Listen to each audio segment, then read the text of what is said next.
Not a fam. I was just sitting there asking, hey, because I wasn't watching for the last few minutes, right? And 49 Empire says, Warriors, Rockets, tied at halftime. I thought I'd come in for the halftime entertainment because, this game, that game is, that's epic. Anyway, fam, real quick. I just want to jump into a little football because, man, I'm telling you right now, it's Monday Night Raw. Gotta do it. No. Should I do it? 7:06 p.m. across the Niner Empire, San Francisco Central. Niners!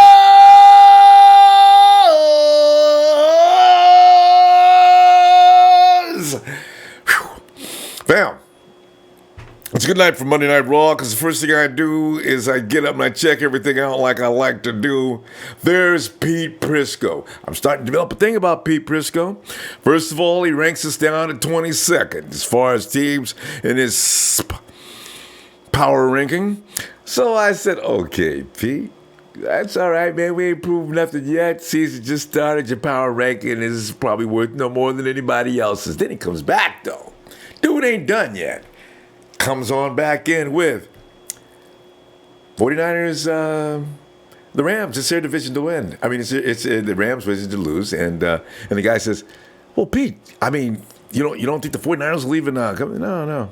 I do like what I see in 2019 for the 49ers, but they're not. They'll finish fourth. He put us behind the Rams.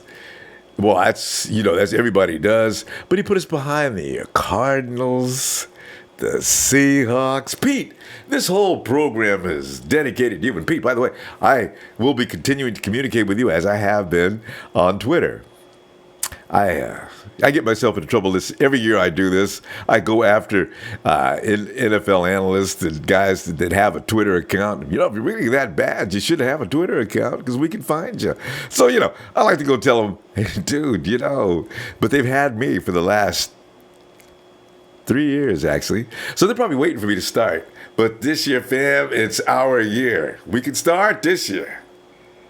We got it. Because they're still saying things about, we want to see Jimmy Garoppolo under adversity. We want to see him under some pressure. Fam, what is more adversity than being pulled up out of a system that you were ingrained deeply in, that you were actually very good with, that you were the heir apparent to Tom Brady? Yet, you can't come to San Francisco and you can't play anymore because you got pulled into Kyle Shanahan's arms. Probably one of the best quarterback coaches in the NFL. Probably the best place Jimmy G could end up. And yet, the adversity is going to be too big. He comes out. He starts out. Comes on the field against the 49ers' biggest rival. Michael Bennett and the boys are waiting, standing out at the line of scrimmage as Jimmy trots out on the field for fallen warrior C.J. Beathard. Comes in with that look in his eye like, all right, let's go, guys. Let's get this done. We got a minute to go. Let's go out looking good. Bang, boom, boom, boom, bang, boom.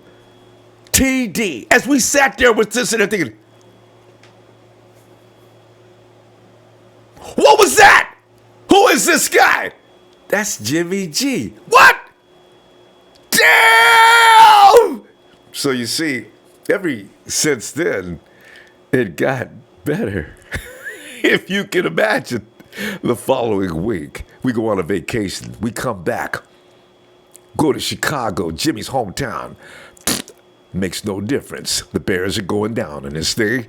And Robbie Gould gets some revenge as well by kicking that game-winning field goal because we're just that kind of team that haven't been together long enough. We can't get in. We can't really score yet. We'll learn it. We'll get it. This team's only a few days old, okay? Next week, it's the Texans. Jadeveon Clowney. Trent Brown says, I got to go. Just in time. Badles on the right side. Clowney knows it. He's out licking his chops. He got to Jimmy about 3 or 4 times all day long. That's the adversity they're talking about when they say, oh, he's not seeing. We want to see him after he gets sacked a few times. We want to know what he's like after throwing a few INTs. He threw some. He still won the game. How many more times do you need to see that play ran over again? Following week, we go to the Titans. They're supposed to be contenders. Oh, we're going to lose this game. Pete Prisco. I wonder what he's thinking. Boom. Go home, Titans. Here come the cap and T-shirt boys. They even told us before they came. Well, people are still saying things like, oh, man, 49ers played a bunch of teams that already were in the playoffs. They had it made. No, that's not true. They needed to win that game because the Titans were breathing right down their neck. Contrary to what public opinion is, there was no clowning around. Teams don't want to lose to a team that's only won a couple of games on the season. So we accomplished a lot. I don't care if people outside the United Empire want to give me credit or not. That's on you to be foolish. Continue to do so. What I want to talk about with you, fam, is this. Besides Pete Prisco, but you can chime in on him anytime you get right. Analysts are saying Jimmy G's a mirage. Is he? And oh, by the way, Julian Taylor. Now, I already thought to myself, this dude, I like the way he handles people at the line of scrimmage. Could he be that missing link that nobody knew under that flew under their radar? Didn't he go to Yale? I mean, who goes to Yale to play football, right? Am I right on that? Is he Yale? You go there to be brilliant. Oh, I'm sorry. Yale. Well, Temple is not in the Ivy League. My bad. But Temple University. How many great players have come from Temple University? There's a few.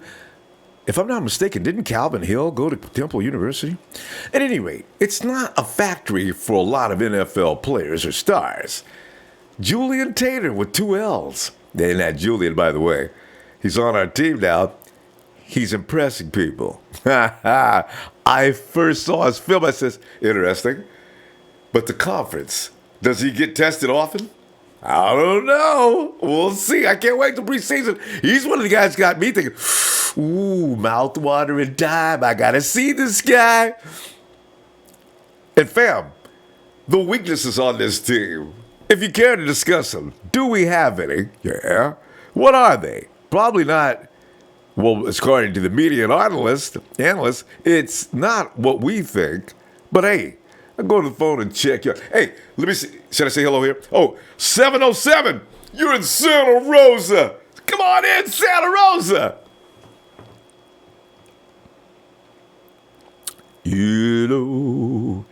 Hello. Mopo, hello. We got anybody? 707? 707 Santa Rosa? All right. Santa Rosa will come back to you. Santa Rosa probably had to. Hey, James. Yeah. James, can you hear me? Yes, sir. How you doing, Hey. Ronbo? Doing all right, James, man. I got up. It's Monday Night Raw where we usually have a little anger to get rid of. And the first thing I see was Pete Prisco. Put me right in the mood. They can't give us no love. I understand that, but okay. That guy, and it's somebody else that's out there in the sports world. I think he's an ESPN commentator, but We've got they several. talk about, yeah, they talk about all these teams and how good they did in the draft and everything. And it's like, have they forgotten that we won our last 5 games? They have, And actually. and They to don't be care. totally honest with you, Jimmy Garoppolo made it look like he it's like he was walking through it in a rhythm with like a set of earplugs on with an iPod playing. You know what I'm Mm-hmm. saying? Mm-hmm. It was like poetry in motion. And Mm-hmm. this guy is extremely talented. But Mm-hmm. let me tell you something, man. I think right now, I think when I spoke to you last night, I was telling you about that cornerback situation we got. And I can tell you right now, I think it's 3 that are gone right off the top of my head. And one of them's a starter. Well, 3 I know are gone. And I would say Jimmy Ward, Greg Maven and that boy Tyvis Powell. They are gone, I do believe. But the next one that I'm curious about is Jarquiski Tart better not skip a beat, bro. Because I'm gonna tell you, have you checked out the tape on Marcel? this guy? No, no, not Marcel Harris. This guy they got from the University of Texas, Terrence Williams, an undrafted free agent. That's Oh, 6'4" 212 pounds. yeah, yeah. Man, He's a little light for his height, but he's a kid. He could gain some size. I now, no, did of like him. course, every time they get drafted, they have to come into camp and start that weight program and bulking up. And I'm looking at this guy, the tape of him. Man, listen, not only is he 6'4 1/4, I believe, but the wingspan on him. That's how he is dominating receivers, man. He's long. I seen him ball I hucking. mean, long and lengthy. And boy, if you throw that ball anywhere near him, He's you got a tentacles. problem. Yeah. And I so was watching him. I'm, I'm looking at it like I'm led to believe that right now they may even only carry four cornerbacks and possibly five safeties, man. Well, you know what? I, Martavius, you're right. They yeah, may carry some guys. You know what? They can move guys around to each that's group what you because they know. because they play either way. Yeah.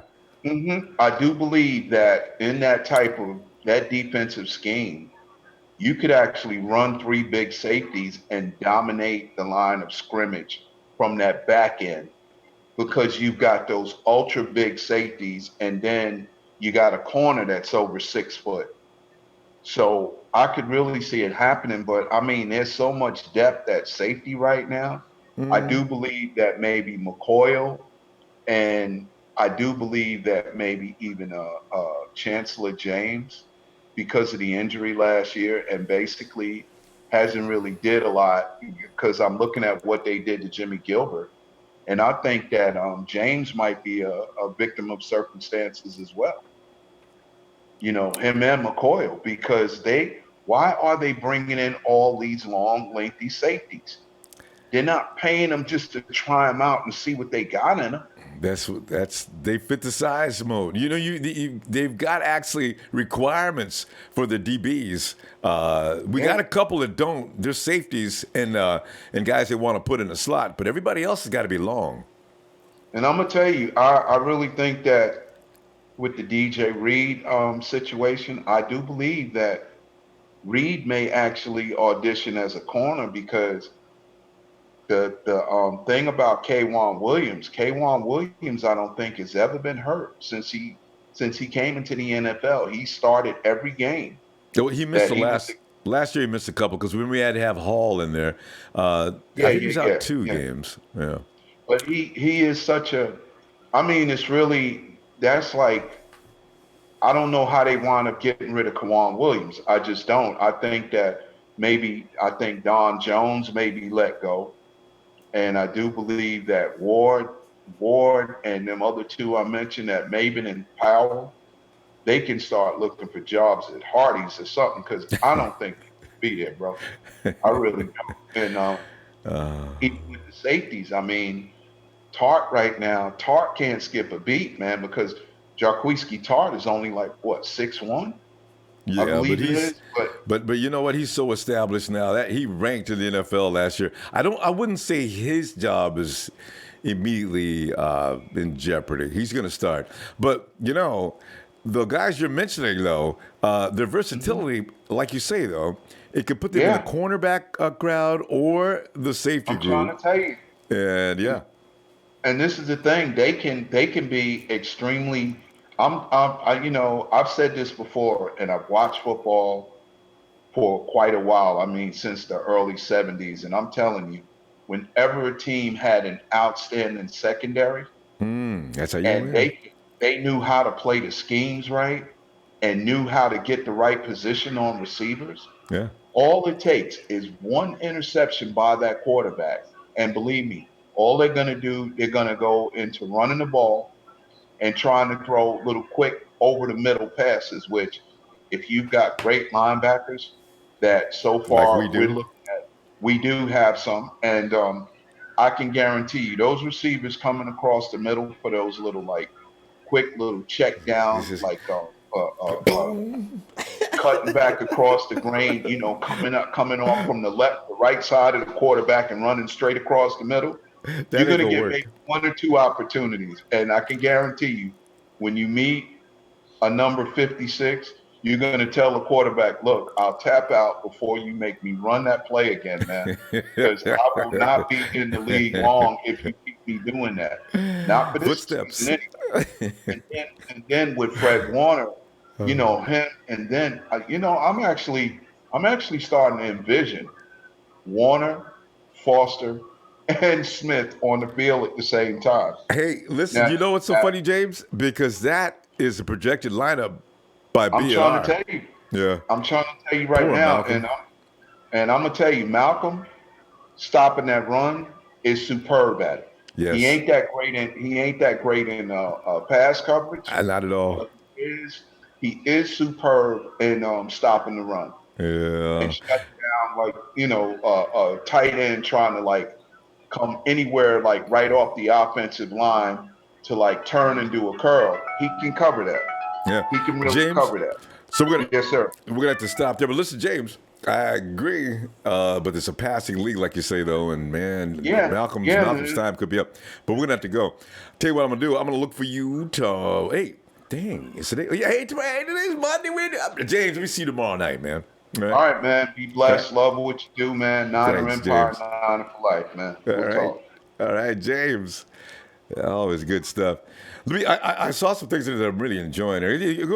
Run me to the top here. I want to mention some things that I seen. Hey. Let's repent to Jesus. Hey, repent. All right. What's up, What's man? up?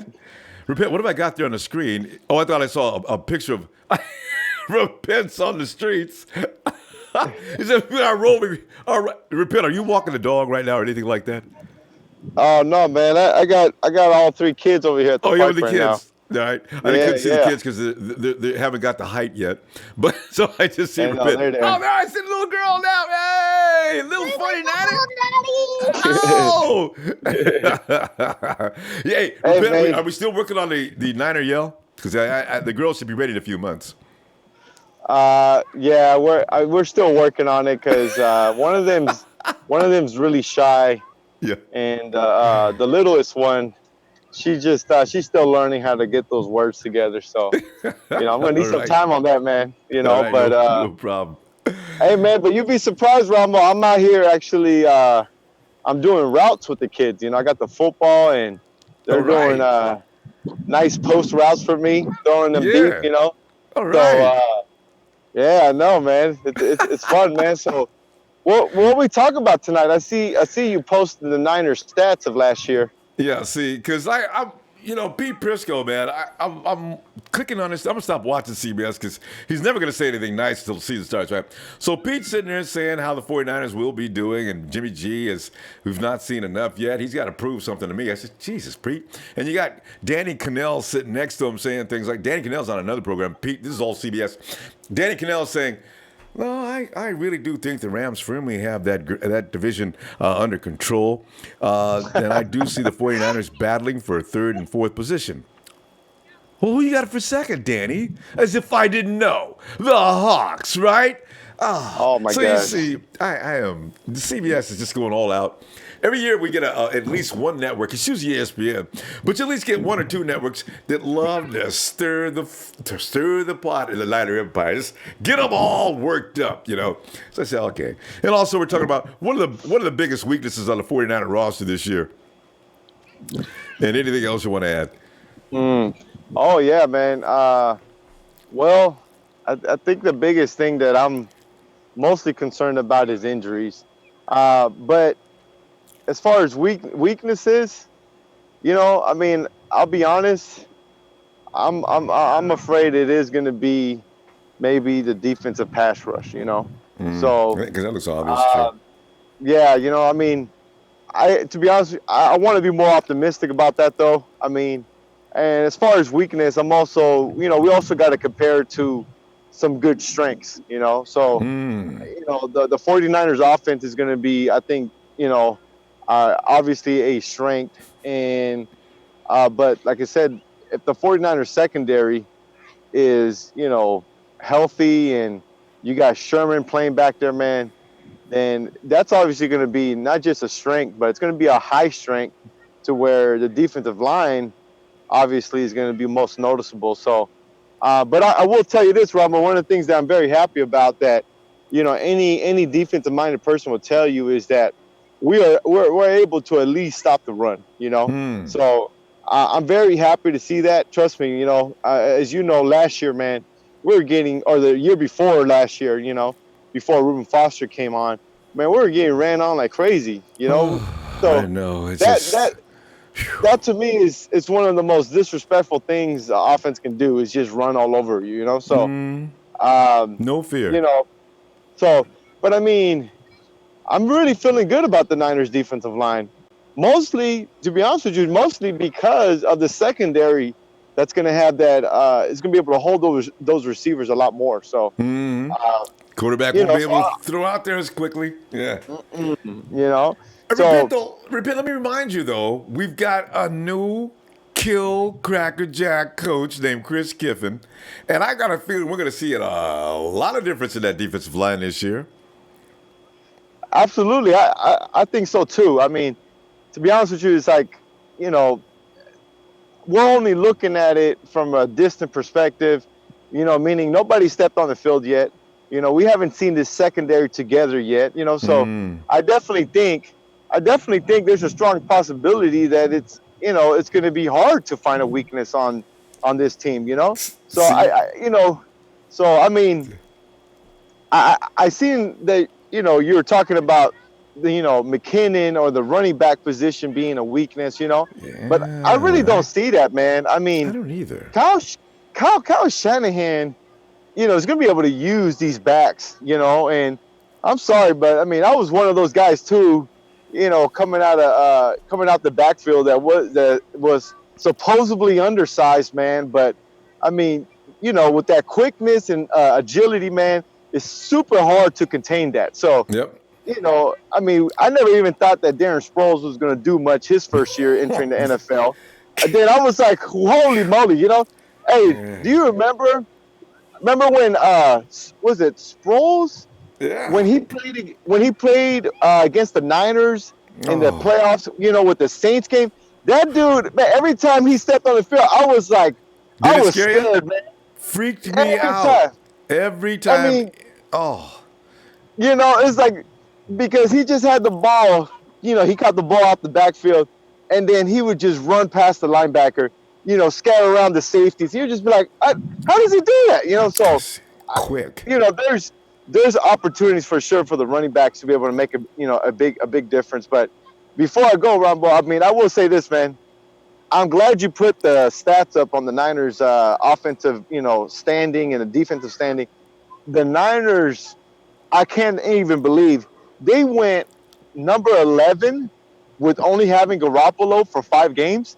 That's pretty impressive, man. That tell you how much Kyle Shanahan can make an offense out of whoever. Okay, so and before I go, you know, people were talking about, oh, the Niners are only going to go 10-6 or 11-5.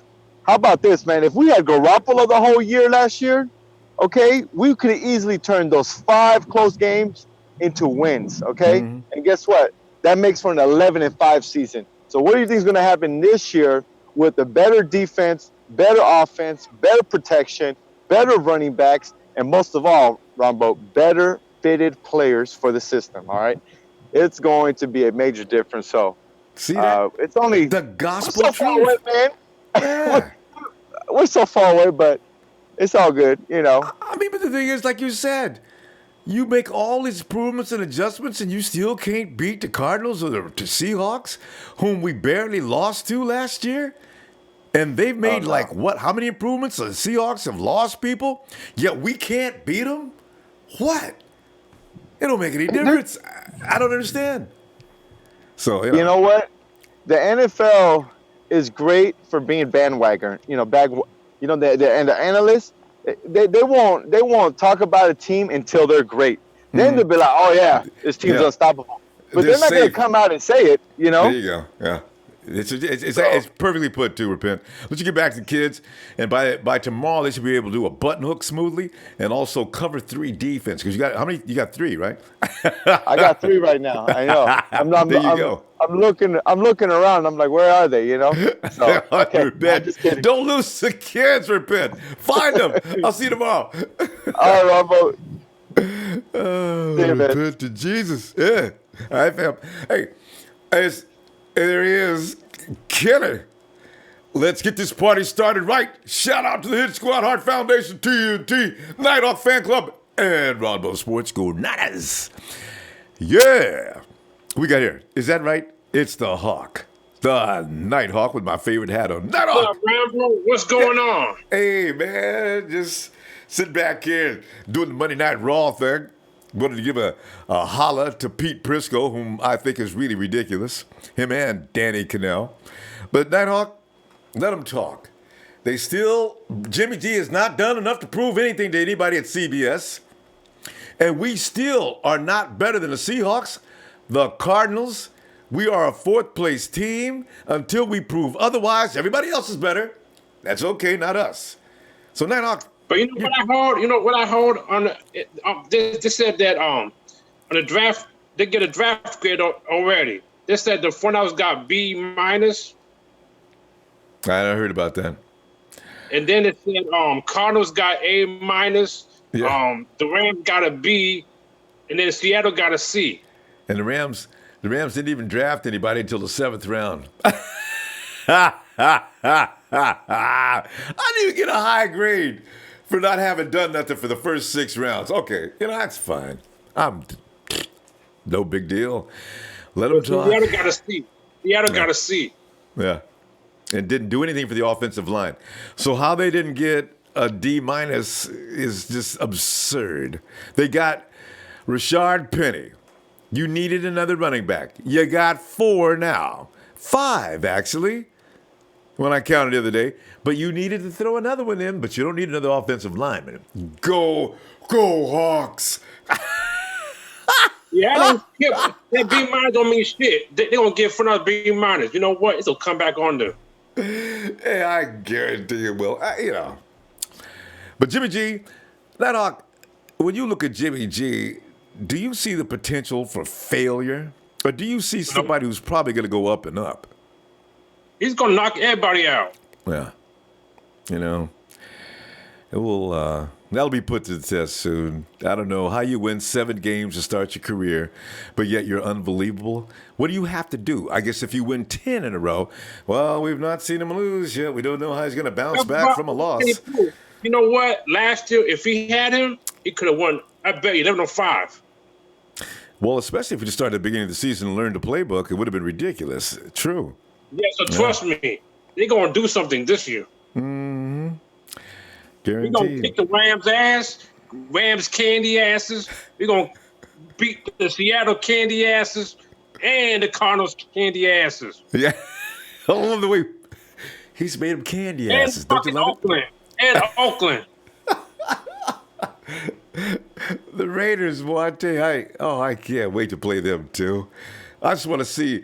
The coach. Gruden gets madder than anybody I've ever seen on the sideline. I love it. So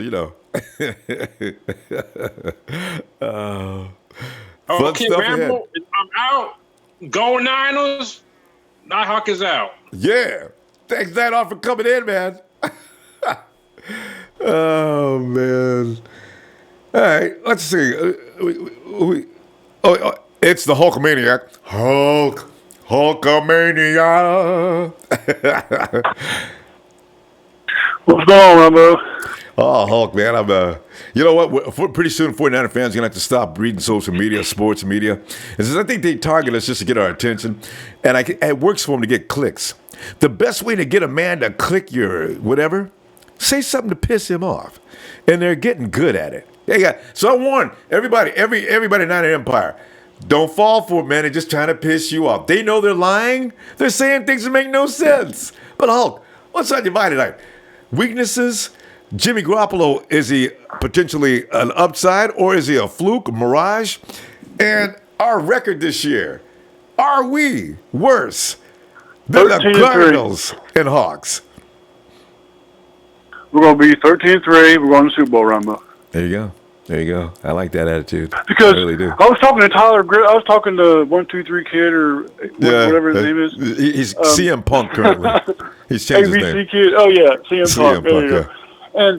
And I said, didn't Bill Walsh go 2 His first year? 2-14 the first year, 2-14. and then he went 6-10 the second year, and then 13-3 the third year, Super Bowl. Same path. History's going to repeat itself. History's going to repeat itself. You know? And Ronbo, I don't know if you've seen his tweet or not. I think it was a Saturday. When I seen it. Richard Sherman's tweet said that he caught up with Adrian Colbert on the third lap. I don't know if they were racing around the field or what they were doing, and he was like kissing the trophy. You know what I like? And Adrian Colbert said, "I'll get you next time." But you know what I like about that? Which means Richard Sherman's running. Yes. That foot is feeling fine. Now, I do want to say one thing about Adrian Colbert. If he's running. Go ahead. What's that? No, I just wanted to say, Adrian, you got to pick it up. The man just got through healing up. You know, you needed to leave him in the dust, but you know, so okay. Anyway, it's good news. Yeah, but I forgot to tell you about that last night. I don't know if you seen it or not. I was like, oh, because when I seen it, I was excited. Like, oh, shit. Didn't see it. I got to get that and put it up. Yeah. He caught him on a third lap, which already is intriguing that they were out there running a mile, I guess. They're probably running for conditioning, right? So, and it may have been that Adrian didn't know that he was coming, because Richard is training like a madman right now, because Hulk, we're talking about a guy who's got vengeance on his mind. That's a motivating factor, unlike Richard's probably seen in years, because he already got tired of Pete Carroll making the wrong calls in games that they could have won, right? I think Rich has been pissed off at Pete Carroll ever since that game where they decided to pass instead of let Marshawn Lynch run in for that TD and lose to the Patriots. Yeah. That's why they've been arguing so much on the sideline. And Pete just said, listen, I got to get him out of here. He's making me look bad. He's disrespecting me. Other players are thinking they can come and talk to me like Richard Sherman. Well, that's not going to continue. He's out of here. So, you know, Rich is thinking, oh, you going to get rid of me now? Because, okay, I'll be back. So, you know, here he comes. Whew. Adrian Colbert ain't slow, Hulk. Rich got him on the third lap. Damn. Yeah. And he's like, Richard Sherman was kissing a trophy, so they were just like giving trophies out or whatever. But yeah, when I seen that, I said, "Oh, that means he's better, strong." If he could run for 3 laps without crying, because you know it's still a little tender, right, from healing up, but not Rich. He must be doing all the right things. Good. Wait a minute. And happy birthday to Hulk. Frank We Gore. have a correction here. What? They were racing go-karts. Oh, hell no. Oh, my God. Well, see, it didn't say what. It just said Hulk, took him on the third lap. I just realized I saw that report. I did read it said K1. I realized that was the report. So Hulk and I both want to apologize for getting too excited. I apologize. But still, he's using his right leg to hit the gas. That's still a good thing.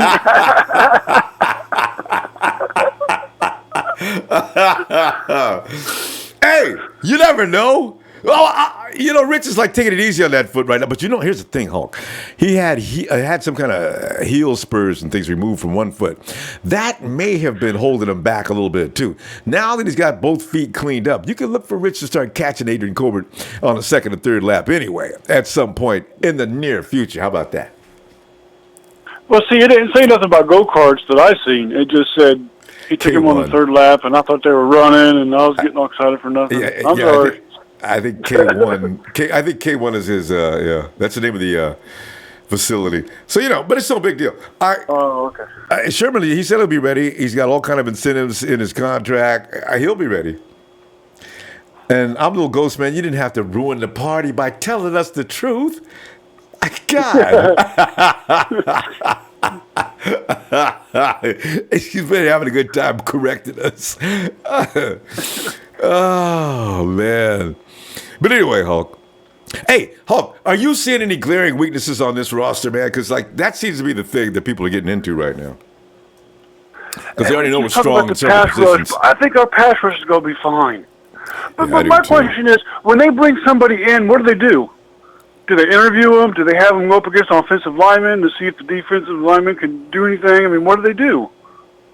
Yeah, you these things are noticed in drills and in practice. For right now, they can't really make a full assessment because they're only doing drills and running practice. No, I mean when they bring in before the draft, when they bring in people for visits.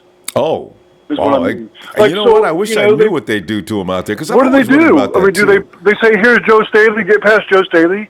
I mean, what do they do? They interview them. If we have this defense, what do you do? You know? I don't know how they. You know, it would be fun if they brought in guys like Staley and things like that. It's just, and can you see the kid coming in now? He's trying out. All right, coach, I'm in here. I'm your saver for the edge. All right, well, let's go out back and we'll run you through a few tests and see what you can do. And can you imagine? And maybe even last year they had Trent Brown standing out there and Joe Staley. All right, now what we're gonna do is, hey, coach, what are those guys doing here? Well, that's part of your test. What? Yeah, you got to get around them. I got to get around them? That's Joe Staley. Oh, I'm retiring. Never mind. It's a good question, though. That's my question, though. I mean, what do they do when they bring somebody in?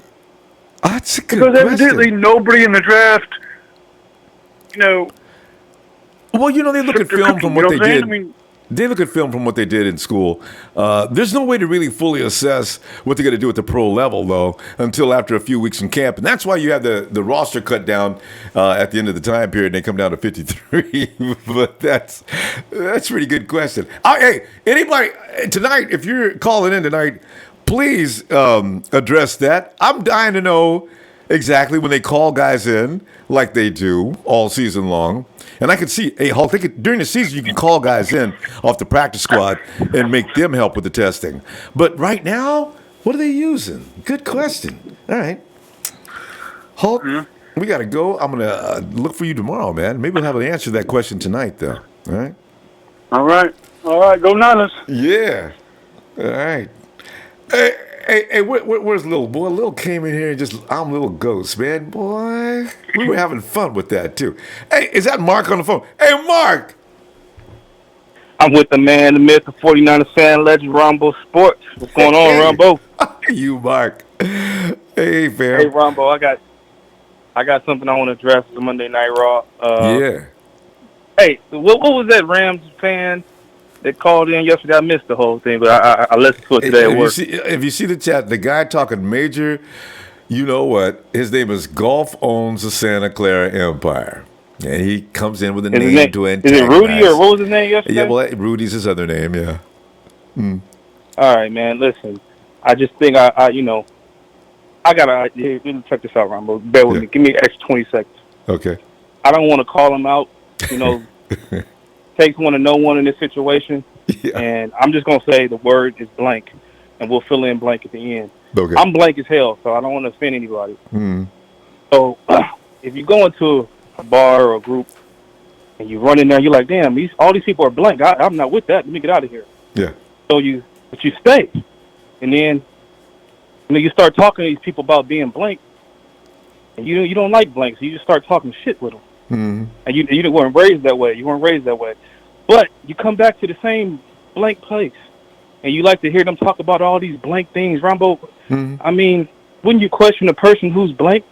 I'm blank as hell. So, somebody's mind might be thinking something else, but Rudy, you're a Niners fan, bro. And that's all this boils down to. You in here talking Niners. You done downloaded the Niner app. You on the Niner YouTube. You thought I was trying to offend a group of people. No, I'm not offending. I just want, you hang out with a group of people and you constantly want to know about their inner workings and everything else, and you download the app. Man, you a fan, bro. Just come out the closet. So, see, he's been accused of that so many times. I mean, man. Mark, there's that other extreme, though. When you've been asked for years and years, and you look upon the franchise that is superior to yours, you get in the position that the Rams are in currently, you like to see if you can get some acknowledgement. He wants us to say, "Oh, we're so scared. Yeah. The Rams have got the Ndamukong Suh. They got Aaron Donald. They got Talib. They got Peters." People jump the gun, and that's how you know your franchise doesn't have any kind of historical. When you jump the gun, if you have been somewhere, you've been a part of a franchise, or a fan of a franchise has done things, you wait until you win something before you talk to anybody about anything. I will never go and talk crap to a Steelers fan about their legacy or whatever else, because dog, you got us. You beat us. You beat us. I never have. I'm not gonna go talk to Patriots fans about, hey, bro, you got us right now. I can't. Y'all winning. Good. We'll see you when we get there. That's what I'm gonna tell. So, and on a serious note, Ronbo, I want to address Nighthawk fan club, whoever's leading that. We've talked in the group chat. There's some serious stuff going on in the chat, some racial stuff, and I just want to thank whoever's, I forgot who's in charge, but we've talked through text, man, and I like your platform, Ronbo. Everybody on this group chat, on this Ronbo show, man, we family, bro, and I appreciate those who get rid of people who don't want to, be equals and treat everybody fairly. You guys know what I'm talking about. I don't want to go too far into the situation, but it feels good to know that my brethren out there, you're looking out for one each other, no matter your background, race, whatever else. This is, we all bleed red and gold, and man, I appreciate that, Ronbo. Well said. All right. And back to the football, man. Fred Warner, man, I missed the conversation yesterday. I know I'm running out of time. Yeah. But just remember, Ronbo, the day after he got drafted, or that night or whatever, I called in and I said that he was the guy I was talking about. Yeah. So, I'm excited about it, man. Man, I can't wait. Ooh. Man. And just to quickly answer your question tonight, weaknesses, we got to say pass rush, but man, the season ain't started yet. I don't know what the weakness is going to be. I guess if you had to identify one, it's the pass rush. Yeah, because the analysts are saying, and the first time I saw it, I said, okay. Other analysts are saying that the weakness may be our run game. They're saying that Jerick McKinnon has never taken over a little over a couple hundred snaps a season, and what he's going to be asked to do this year's going to be far more than that. Can he stand up to it? And every time I think about them 34 reps and how fast this dude can move. This man is like definition of a dude in shape. Bro, we got done finishing the season with Carlos Hyde, Ronbo. We are, we up and down on Carlos, but if he can get through a season, this dude can get through a season. It wasn't like he was doing anything amazing. So if our run game is weak now, what was it last year? You know what I'm saying? Like, it doesn't, if that's what you want to call our weakness, cool. I mean, I'll take it. Whatever. Tell you, no, you're right, Mark. And I like a guy that's going to avoid contact. I mean, if you see Jerick McKinnon in some slow motion clips, that dude, his agility and speed in combination, it's hard to get a good shot on Jerick. I like that about him. And finding them seams, he's that guy that makes his mind up real quick and goes for it. Don't stand around dancing, thinking about where I want to go and taking a lot of time. He's gone. And this is where Juice is going to come in, Ronbo. So say one of the other guys don't hold up. It's 3rd and 1. Get the ball to Juice. Yeah. Like, so if he can't take those hard hits, 3rd and 2, 3rd and 4, get the ball to Juice. Like, it's not a weakness, man. So people are just looking at positions. We're good. We're looking at the name of a position, but so. And remember, Kyle Shanahan he doesn't believe in mad dogging at the goal line.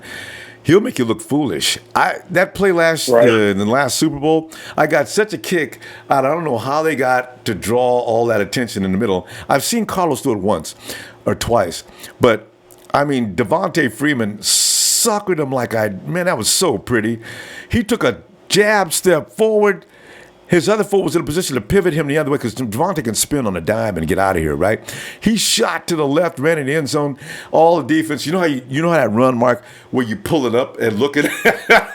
The whole defense was pulling up and running toward Devontae, but they wasn't serious. I said, see, that's embarrassing. If I'm the head coach, I tell the defensive coach, what the hell was that?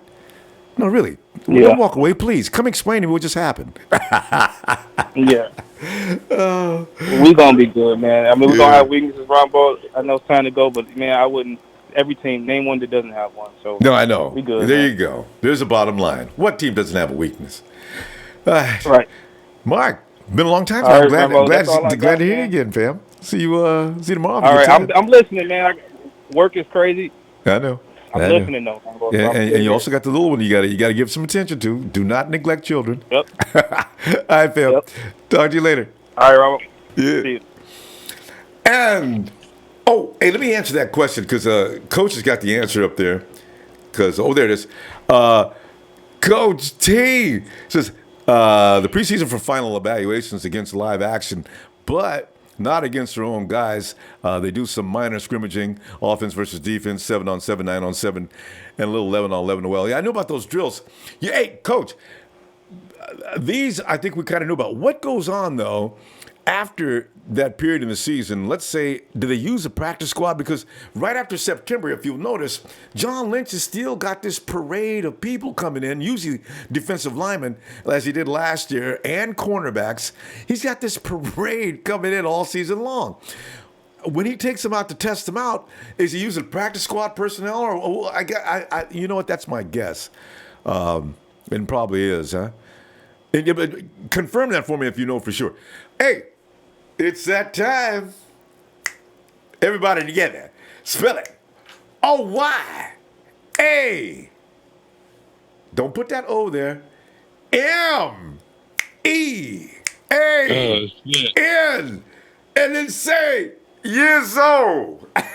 Yes, yo, Ronbo, yeah. I mean, what's good with you, Ronbo? Yeah, I mean, man, just sit back here, man, and got mad at Pete Prisco talking bad about the 49ers and Jimmy G. And we can't get no respect yet, man. People still, they done paid the man $137 million, and people are still saying, like, well, he hasn't proven anything to us yet. Well, y'all, ain't nobody worried about proving anything to y'all yet, all right? Yeah. Right. Well, you can watch later. I mean, we gotta get ourselves together. You see what I'm saying? Yes, indeed. Yeah, Ronbo. Yeah. I mean, I'm about to chop at this Ram fan. I mean, he up there talking shit. We're gonna see if that Dodge Ram built for tough. Cause we're gonna knock the shit out of Jared Goff. You know what I'm saying? Ty Gurley, you know what I'm saying? That's good, I like that. I'm talking shit. I ain't trying to hear that shit. We're gonna go 11-5 and we're gonna do our thing. You see what I'm saying? That's right, man. Tell you, he ain't listening. The man's dodged the Ram tough. You're right, boy. About to get hit by a tank. Robbo, we gonna see if that Dodge Ram is tough. Because Ruben Foster going to be the F-150 and knock the shit out of Jared Goff. You know what I'm saying? Because, what they beat us by what? Like 2 points last year? And the referee gave it to him. God. Because, Rambo, you right. They did cheat us last year because of Donald Trump. I wonder if he did call into that Rams game and make sure they lose. Probably did. And I got to say this, Ronbo. Fuck the Rams. I'm chopping at his neck. Kurt Warner. He left shot right and got a Super Bowl ring. You know what I'm saying? In St. Louis. Yeah. Not in LA. Right. Salute to St. Louis. I'm chopping that board neck because he up there talking shit. You know what I'm saying? And it might go 1-1 this year because I hope that we win at home first. You know what I'm saying? Because Hey, but hey, Brian, you know what? We got to win. If we don't win the first one, that's fine, actually. We got to win the last one because that one's going to be the one most likely to determine who wins the division. Because we play the Rams last, as we always do. It's either next to last or last every year. So knocking them off in L.A. and winning the division, have people like this on this chat talking major poo-poo, they'll have to shut the hell up. Hold on, didn't Colin Kaepernick go to work in L.A. last year? Year before. Right. Last year was Jimmy G. Right. Yeah. And I mean, boy up there steaming and shit. Cause I mean, I can't wait to play the Rams. Like, we've always owned the Rams. Yeah, I mean, we gonna continue to own the Rams. That's just the way it is in Cali. It's 49ers, Rams on the pecking order next somewhere, but we still own Cali. I don't know what they do. How many times in the last 4 or 5 years have they beat us? Give it up, Rams. It's our state. right, for sure. Like, I mean, Ronbo, I mean, I still think we should sign Brandon Marshall because I know it'll help out. I mean, with our offense. Hey, yo, Mr. James said no. I mean, what's up, Mr. James? It's good. Like, you know what I'm saying? Listen, believe your youngin. Like, I mean, it's gonna help out Gasson, and it's gonna help out Goodwin. Like, you know what I'm saying? Because I mean, most likely they're gonna have to double Brandon Marshall. Yeah. So I mean, Goodwin, I mean, Indy 500. You know what I'm saying? Flames on the grass and everything. You know what I'm saying? Sonic booms. What was that? That was Marquise. He got a brand new shoes. Ronbo, I got one thing to say, Ronbo. Yeah. I hope that you can get in contact with John Lynch and them. Yeah. Because I want them to promote the Niners. When you say Niners, well, that would be fun. I think when we score a touchdown, I think that that should be the anthem. That'd be crazy. You know what I'm saying? God, that'd be a rush. Love it. I mean, when we score Niners, Ronbo, that'd be crazy. Fire the boys up, make them crazy. I mean, salute to Cali, you know what I'm saying? But the 90 Empire goes all the way to Philly, though. Yeah, I mean, you know that, man. Yes, sir. Yeah, man. Yes, though. Yeah, man, from Philly all the way to Cali. You heard me? Yeah. Ronbo, one more question. I think, I think Patrick Willis, if he could, help out, with the linebacker coach and help out Ruben and Fred Waters, that'd be crazy. Wouldn't it though? I wish Willis actually. Patrick acts like he don't want anything to do with football right now. He's always, you see pictures of him on his Instagram. He's out fishing, and he quit fishing. He was doing something else. Like he was boxing. But if you watch his Instagram, Willis is getting into everything, but don't want to talk about football. Right. I get the feeling. I respect it. But soon as September hit, we got to get in contact with Patrick Willis. You know what I'm saying? They gonna need that. Ruben the leader and Fred Warner the leader. Yeah. You know what I'm saying? So that'd be a big help. You know what I'm saying? Yeah. Because, he came in last year and gave that Patrick Willis pregame talk. God, man, that was awesome, man. I got all my flow. If we could just get Patrick to do that every game, that's all we need. Right. Ronbo, I think Patrick Willis can help out Ruben because, he a hitter. You know what I'm saying? And that's how, Patrick Willis was. Yeah. Fast, boom. Coming out of nowhere, boom. They still, that New York Jets dude. Because he knew after the game he's going to get them 4 wings of fried rice. Right. 4 wings fried rice. You know what I'm saying? Yeah, I mean, we got to go, fam. I'm going to tell you what, though. I'll be looking for you tomorrow, man. All right?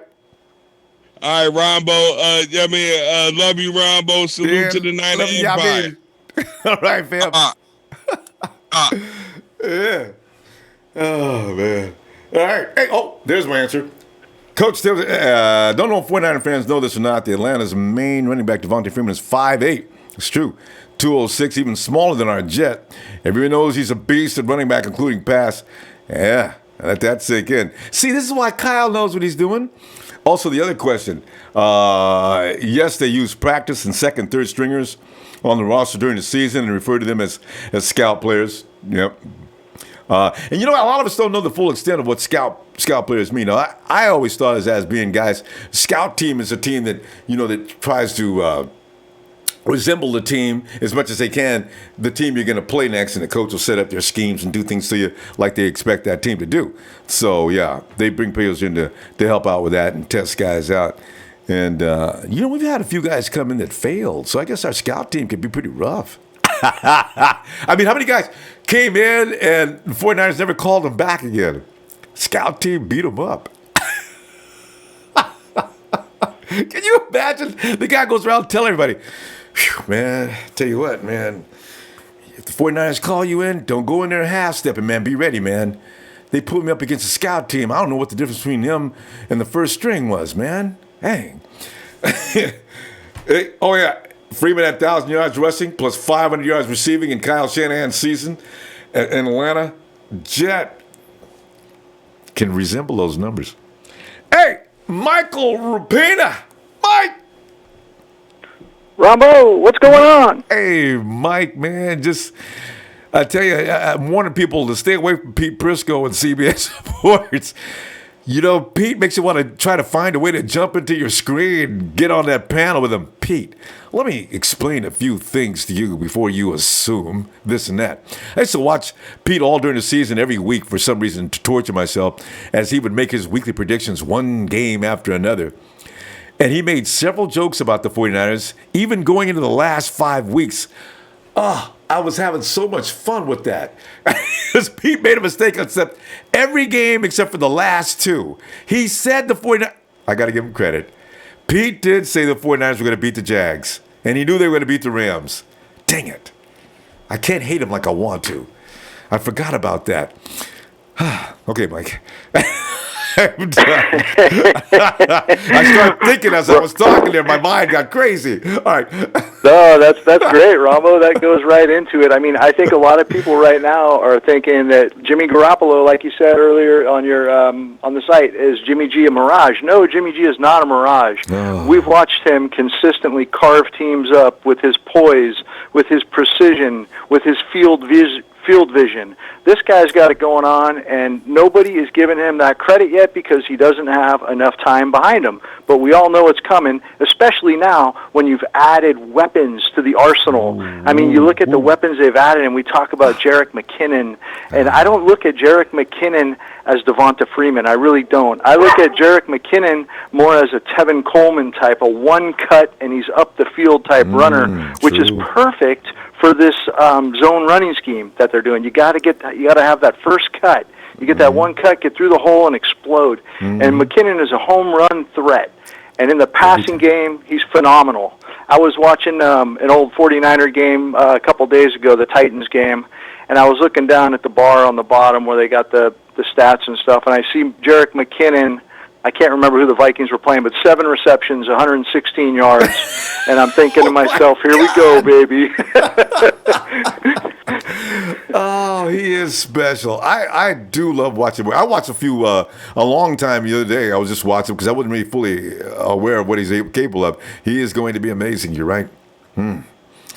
Absolutely. And then also that Julian Taylor, there was an interesting interview on the 49ers website. They had the coach from Temple on there, and he was talking about Julian, and he said he's coached in the SEC for 7 years, and he said right when he saw Julian Taylor at practice, he knew he saw an elite defensive lineman who was going to make it into the NFL right there.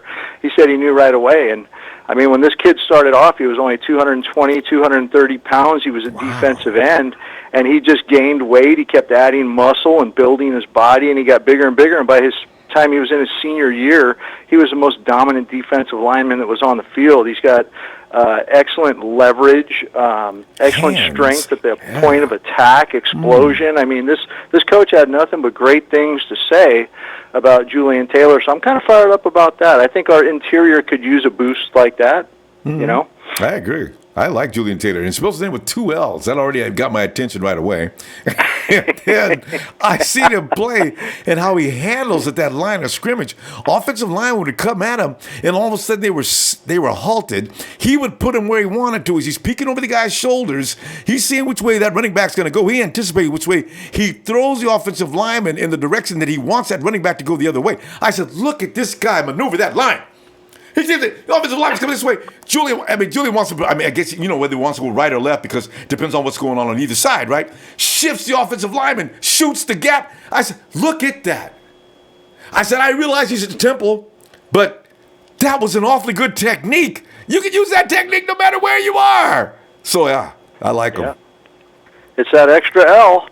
Yeah, Hey, as far as weaknesses, I look at our running game. I think our running game was a little bit of a weakness last year, and the reason I say that is because explosive plays. Right. Carlos Hyde is not really a game breaker type. He's a workhorse, and he's a strong runner that really likes contact, and he's really good like that. But now that we've come out and we go out and we get Jonathan Cooper, just a mauler, and we go out and we get McGlinchey, an athletic right tackle that's known for his excellent run blocking.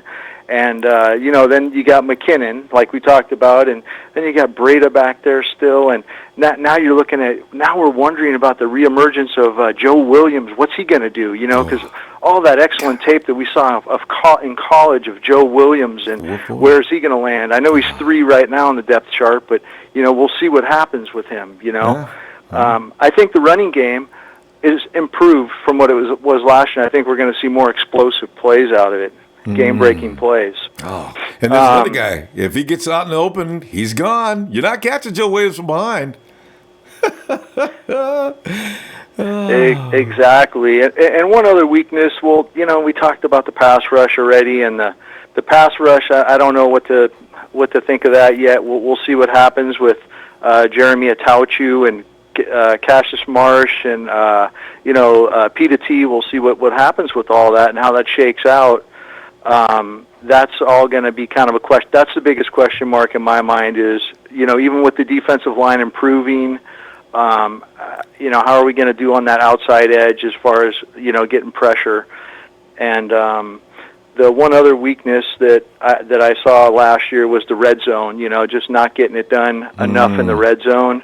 And I think they did address that as well this year by getting more separators, more natural separators in Dante Pettis and Richie James. I think the more guys that you get that can separate these types of receivers, like we talked about, I don't think it has to do with the size as much either. I think it's just the separation ability, and these are guys that can do that.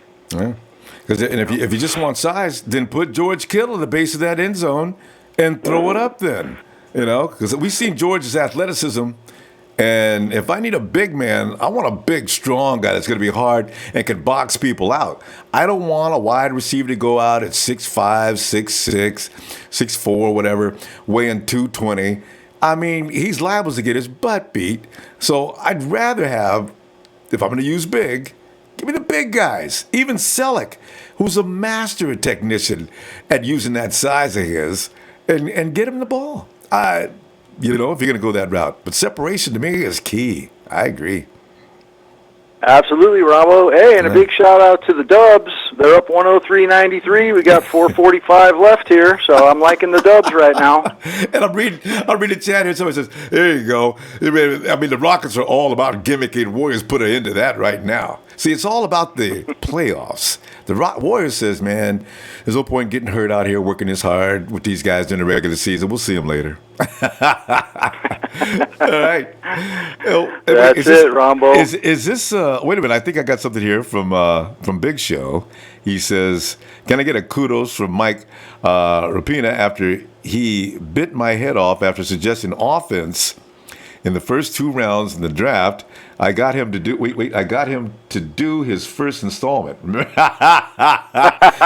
Big Show's been working me. I'm glad he's taking a break on me for a while. Now he's working on you, Mike. You know, something funny is Big Show not only got me to do my first installment so far. That's been my only installment. I mean, I could have done other installments, but that was my only installment thus far. But hey, Big Show, man, yeah, dude, you totally got kudos for me. In fact, I called in and I did give you kudos at another time, but you might have not been on at that time or whatever. But no, man, I thought it was pretty awesome the way he even threw Fred Warner in there. I mean, that was spot on. You know, it's kind of scary, huh? Yeah, no, so definitely kudos, brother. Good stuff there, man. And I know I bit your head off, and man, it's you got us, dude. That was good, man. He's about 20 of us. And I tell you something else too. You know what this means for next season, don't you, Mike? We have actually got to sit back and listen when the Big Show is talking. You know what, Ronbo? That's never going to happen because everyone's always going to... And no, not because it's Big Show, because everybody always has their own players that they want to see the Niners get, you know? And that's just how it is. You see these guys coming out of the draft that they're pumping up, and you want this guy, I want this guy, you know? Yeah. But, I mean... No, I mean, he did his homework on that. Definitely bringing Fred Warner into the picture. He did some serious homework on that one. And he said he watches a lot of college ball, so anyway, you got that edge on me, bro. I can't commit my Saturdays to that, so unfortunately, you know. No, really. And I'm glad we got Fred Warner, too. I like him a lot. All right, Mike. I'll let you go ahead and... All right, Ronbo. Hey, big shout-out to you. Big shout-out to Big Show. And shout-out to the Empire. Shout-out to the Hit Squad. Everybody have a great night. You too, Mike. Have a good night. Later. Yeah. All right. So there you go, Show. Show is actually called in now. He's calling people out. Can you imagine? Boy. Show, you know, man. Don't set yourself up. Now, you know when you get something wrong, we're going to be all over that. All right. Hey, Tyso! Hey, what's up, Ronbo? Hey, Tyso, man. I'm just sitting there. We're worried about, well, not worried about, but we're laughing about.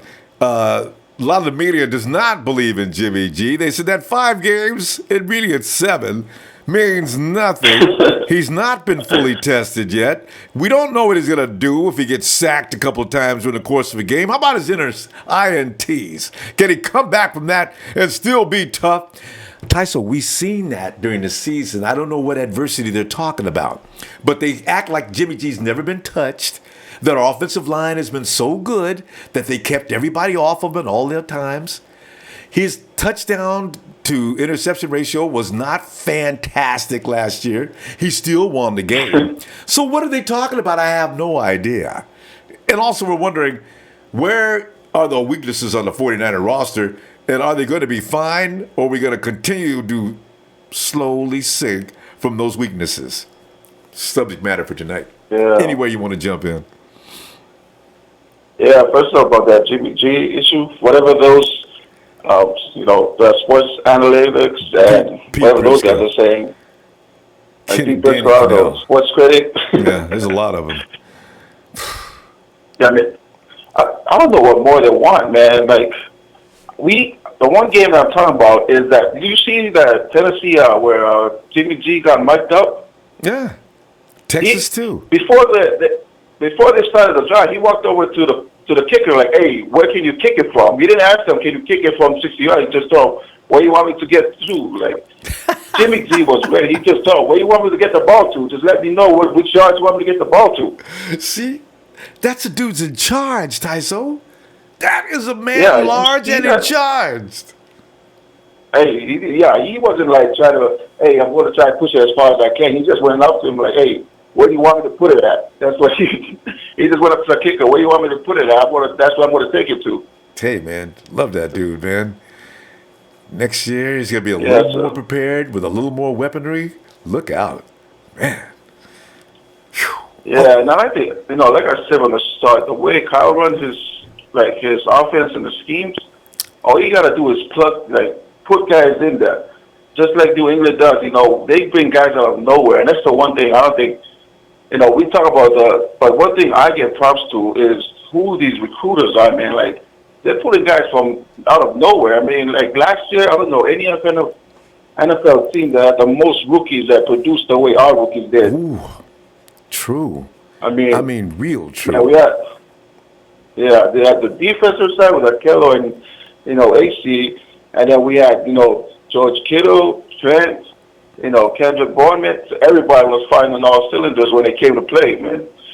So, and then people, nobody heard about Adrian Colbert. The way he started playing. Yeah, now they're going to know about him. Oh, hard hitting and will move in quick on the ball. Oh, man. So, yeah. Yeah. The only weakness I see, man, is who we going to cut. I mean, we want to keep them off, but who we going to cut? No, man, that is a scary thought. Because you know what? I cannot see Richie James leaving. I cannot see DJ Reed leaving. Tavares McFadden has got to stay. I mean, Dante Pettis already made the team. I mean, we got some guys that you just, I don't know. I'm looking down the list. Marcel Harris at the safety. Julian Taylor's not going anywhere. Fred Warner is probably going to start. Contavious Street, fortunately, has a heel up, so we get to save him for next year. Tavares Moore, they're already saying that he has Pro Bowl potential. I'm telling you, this draft was kick butt. First to seventh pick. Even those guys, the undrafted free agents they picked up, man. I remember one of those. Yeah. I hope Ross. All the callers talk about. Go ahead. Because I was looking at tight end Ross Dwelly. I hope he makes a team. Have you seen any of the tapes? I got it in the app. Ross Dwelly can toe tap. No, I'm not talking about a tight end, big lumbering dude that blocks. Dwelly blocks, works hard, and can make incredible catches. You put him and George Kittle on the same field, not to say Selleck is going to be sitting down too long, but you put Dwelly and George Kittle on the field at the same time.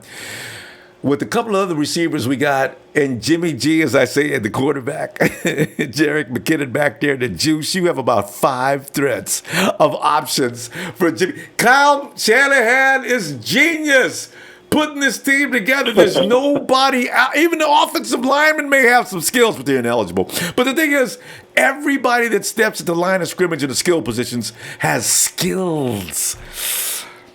Exactly, and that's the thing with Kyle's scheme. There's no one-star receiver. I mean, we even used Kyle Juszczyk. You see how many yards they threw to him in the last season, man? Everybody is utilized in this offense. Yeah.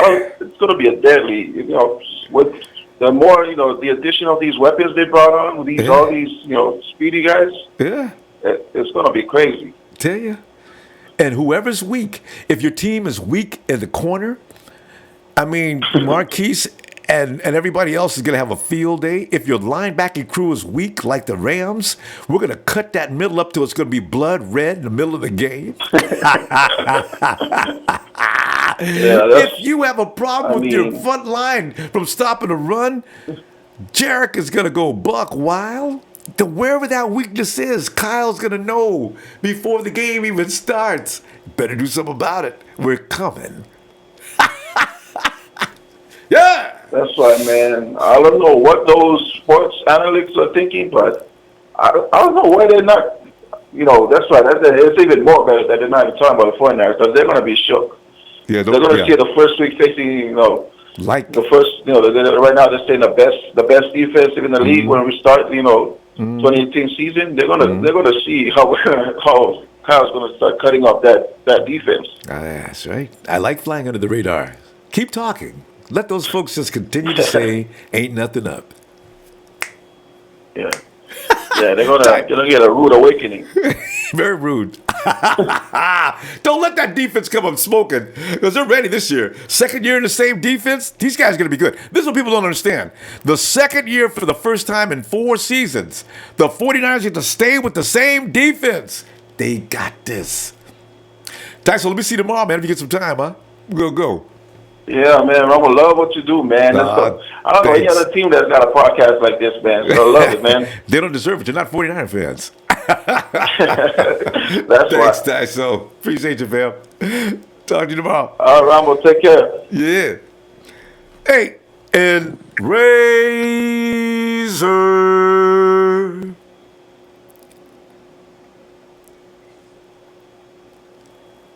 Razor.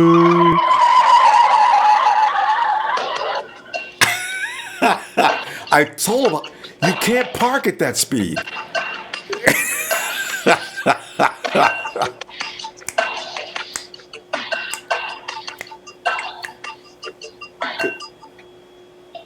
Suck.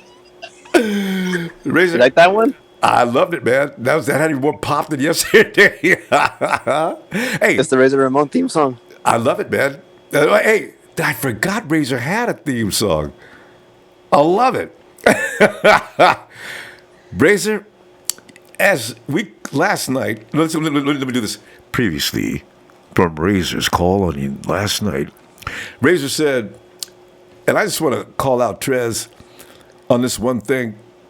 He gonna tell me about Solomon Thomas, and I'm sorry, but Solomon Thomas hasn't done a thing. Ring, ring, ring. Suddenly, the man from Atlanta shows up, puts his weights down. You know what, Razor? I bet he was in the middle of a set, too. As he's trying to get that last rep. Listen, Razor's like, oh, no, he didn't. Oh, man, give me my phone.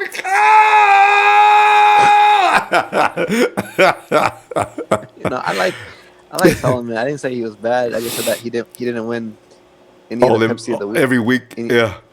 Yeah, he was nominated a few times, but he didn't win it. Yeah. But I'll take it though. But Rambo, I was gonna ask you. Yeah. Did you look up those Rams paying the actors? Oh. You know what? Just in case. Wait. Did you send me the link? I had it. No, what was I looking at that? I didn't finish it. I'm telling you right now, I will though. As a matter of fact, I'm gonna get it up there now. Yes, Rams please. pay fans to attend games. I know a few guys from the chat looked it up and they were talking about it earlier. So as more ammo for me. Oh, wait. Let me read a couple of these. Todd Gurley is begging. I use the word begging Los Angeles fans to come to Rams games. Fox searching for Rams fans for Sunday's game. Eagles game. So Rudy and 4 or 5 of his boys. Can you see Rudy and his entourage? The only Rams fans in there with brand new jerseys, which already indicates that they just recently became Rams fans. Here it is. Fox's NFL Sunday is looking for LA Rams fans. So even Fox was trying to help them out. It says here, Fox is seeking Los Angeles area actors who can pretend to be Rams fans. Hey, telling you. You can't make this stuff up, okay? Why would they? Who would come up with that concept? hey, and Rudy said it was fake news. As a matter of fact, Rambo, I think the Rams are paying him to be on here because all he brings up is irrelevant stuff. Let me read it. As Razor speaks, it says Fox looking for people with exactly your unique and rare skill to set to pretend to be Rams fans during Sunday's Rams home game. This is a call out. It's like a Hollywood casting call. If you live in Los Angeles and can convincingly portray a Los Angeles Rams fan, you are one hell of an actor. You're in luck. We got a job for you. Hey, Rich, you know what I want to know? They don't roll it down. Does it show how much money? Because I'll go down there and put a disguise on and get paid. It depends on how much you're paying. Where's the money? Show me the money. Oh, it just says this is the saddest I've ever seen. There's a link in this project casting notice that allows you to request tickets. When you click it, you are redirected via Facebook to a simple web page distributing free tickets to this Sunday's Rams-Eagles game. Moving 2 teams to Los Angeles was a wonderful idea. They may have moved the wrong one. If you ask me, the Chargers should be moving into that new facility. But that's just me. Oh, Razor, enough about that second place team, third place maybe. What are you going to say? Go ahead. I said, and like I said yesterday, thank you, LA, thank you, Anaheim, for building us another home stadium. We really appreciate it. Now we have 2 in California, so kisses to those folks. And actually, we'll be there twice. One for the Anaheim Chargers and one for the Anaheim Rams. There you go. See, yeah. Because let's stop just penciling in the Rams as the Super Bowl favorites. They've got a bunch of new people they got to see if they can work into the program. They got Talib, who's going to get beat because he's 32 now. He's not 30. He's not 29. He's not 28. He's past his prime. So Peters is going to be out there. He's going to get exposed like he did last year against Kansas City. So they're not that invincible like people think. Talib is a big name, has been for a long time, but could he continue to be? I look so forward to this. Yeah, I got to repeat myself over and over. These people come in here and talk about Jimmy's stats. What was it? 7 touchdowns, 5 interceptions, or whatever. I know they love to make throw that 5 INTs in there. Yeah. So I mean, if anything, he should have thrown more. You can't just come in with the month, learning the playbook, learning new players, learning the coaches, learning everything. I mean, for example, I remember when the Raiders traded for Palmer, he threw 3 picks in one game in his first game. It's a tough situation to walk into. So Jimmy did actually well. Yeah. We saw guys not finishing routes. We saw a couple of guys fall down. And, one guy fall down. It's not the kind of thing when the guy's not even had any preseason with your team, came in the middle of the season. He's not going to know everything sharply. He will this year, though. So, exactly. It's a stupid thing. Exactly. That's my whole point. But these Lamb fans don't understand that. I mean, they don't matter the picks. He's still undefeated. We don't have a Todd Gurley to help him out. We were playing with the 3rd string right tackle, which is a guard. Yeah. Now he's cut. Yeah. We're playing with someone who can't even hit the right hole, Carlos Hyde. We had no Pierre Garçon, and McVay is literally whispering every audible in Goff's helmet. So which should be illegal. Yeah. All right. So that's what I'm saying. But you have to understand, Razor, as a Rams fan, you don't have a real serious comprehension of the game. I mean, you just started watching a few weeks ago. So how are you going to know? Exactly. Yeah. Exactly. So it's not comparable. It's not incomparable. I mean, you can't compare 5-time Super Bowl champs to a 1-time Super Bowl champ. And then Garoppolo. And they had to leave town. They had to leave town to get it too. They couldn't do it in L.A. So it's St. Louis fans are glad they left. They start looking like they looked when they were in L.A. and St. Louis had enough of them anyway. Yeah. Hey Trez, where you at? Trez, I know you're listening. Come in and talk some Solomon T. I love Solomon T, but he did not win one Pepsi Rookie of the Week.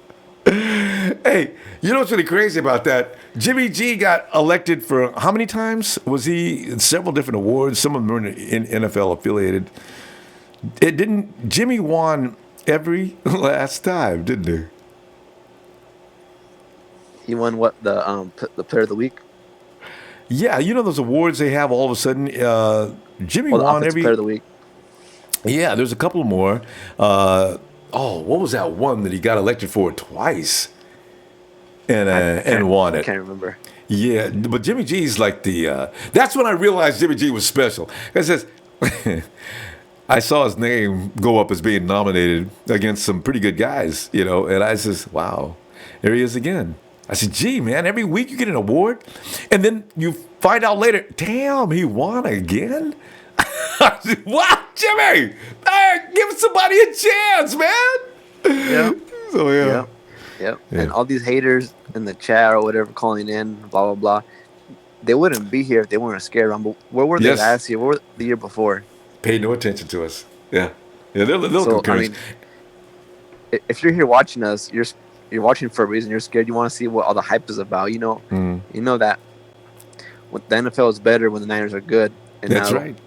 They're pretty much going to be good again. I mean, there's no doubt. I mean, you don't hold the Niners back from going to the playoffs. Not forever. It's been a couple 3 years since we went in the playoffs. I mean, it's not a big deal. It's not a big drought compared to the Rams. When was it? 04 to 2017. How many years is that, Ronbo? It's too. Wait, let me get my calculator out. That's just too many years. Was 04, I think. I'm just guessing. I know it was 04, 03, whatever, to 2017. It was 03 until last year. So, yeah, that's 14 years. So, that's why when Rams fans start walking around sticking their chest out after getting excused in the first round, after thinking it was clever to take the week off against the 49ers, I find it hard to believe they have anything to say. I'd be quiet, real quiet. Even me, I'd know when to be quiet. Yeah, and then you got their coach bragging about Jimmy G to John Lynch. No, he knows. No, he was so scared that he benched the Stars week 17, which it only hurt themselves by losing to Atlanta the next week. It hurt them. No momentum going into that week, They weren't going to get any momentum anyway. They shot themselves in the thigh, just like Aqib Talib did. I wonder if that leg still hurts. Razor, I'm going to go, and I'll see you tomorrow in case Trez runs in here. You can come back with it. We're going to see if we can get a few more people in before I say goodnight. All right, shout out to his squad, TNT, Har Foundation, and the best, Ronbo Sports. Hey, thanks, Razor. See you tomorrow, fam. And don't forget that entrance. Give me that entrance every time. I love that.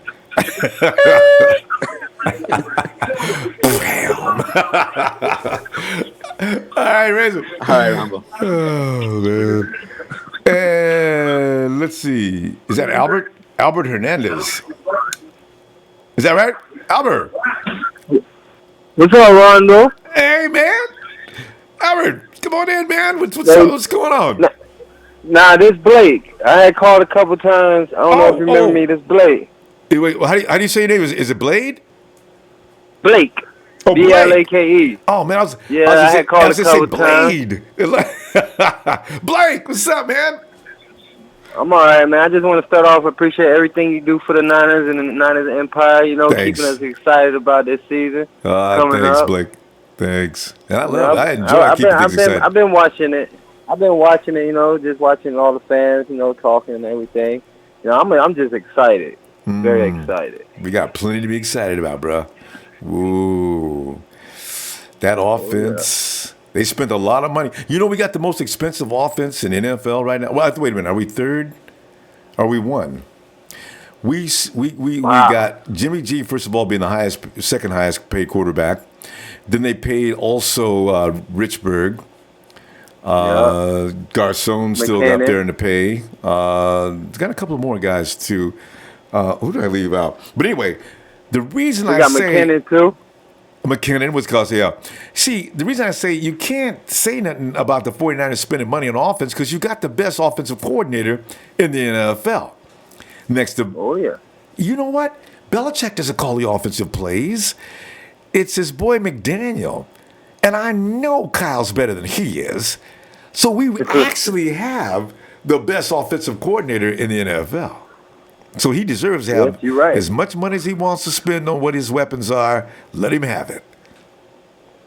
I just feel like he a mastermind. He used players at their best, at their strengths, And I just was watching Richie James and like how he always do the jet sweeps. I could just imagine like what the package Kyle got for him. Like I think he's going to be the breakout year. He's going to be like Trent Taylor last year.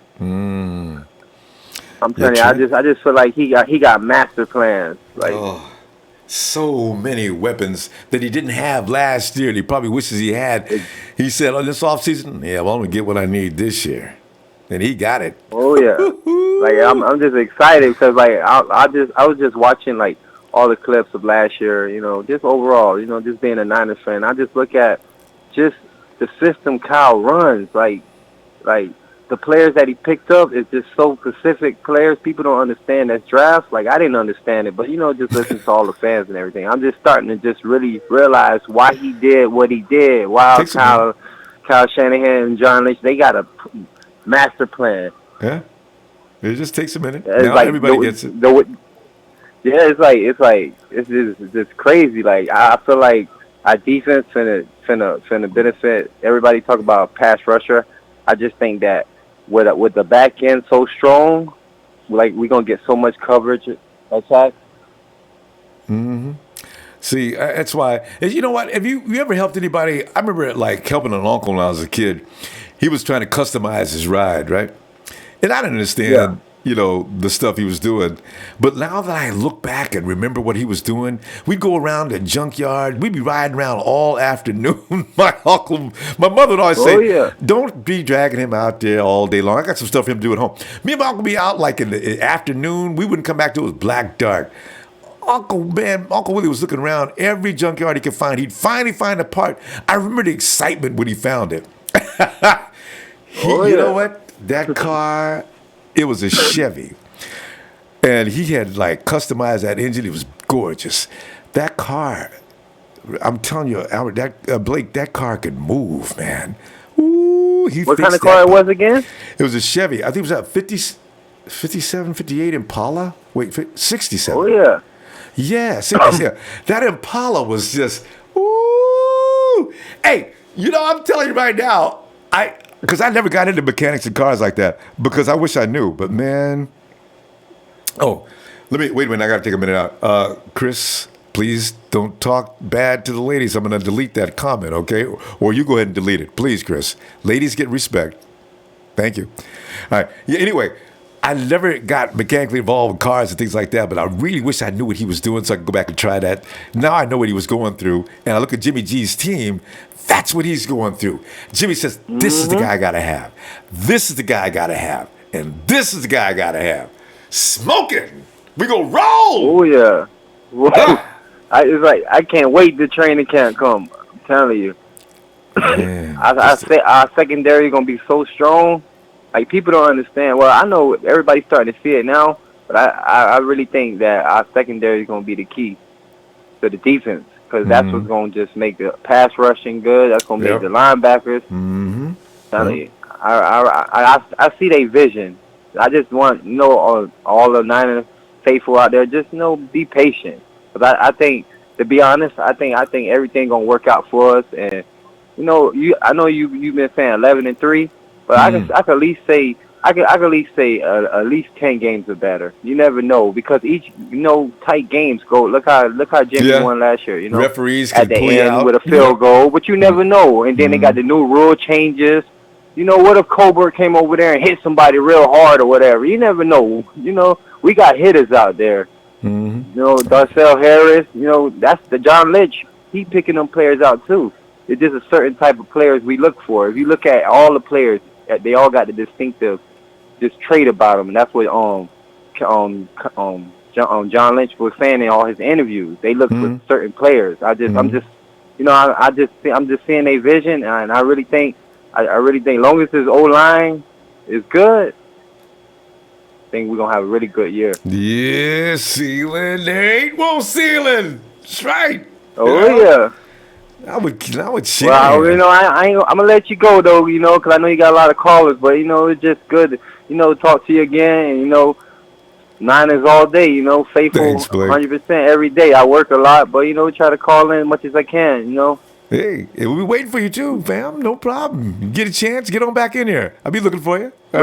Anything latest on Reuben Foster? Because we need him back. I'm telling you. I know, man. I ain't heard a word today. We need him. Man, I hope so. Reuben Foster and Fred Warren. Oh, what a combo, right? And Malcolm Smith. I'm telling you, they're gonna be switching Malcolm Smith and Eli Harold just to see to get the what rotation. But I think overall, people don't understand we got overall a complete team. All the players that we brought in, free agency, and everything is just going to torque it. We got a good team overall because they built a good team. Overall, we got we got fullbacks, defense, offense, receivers, running backs. Where we really lacking, they say pass rusher, but I mean, with a good back end. Yeah, I want to see more. As a matter of fact, that's what I keep saying. Let me see what these guys look like after 2 years. Blake, you remember when you look at Aldon Smith and Justin Smith, remember the Smith brothers. Remember what happened when Justin left?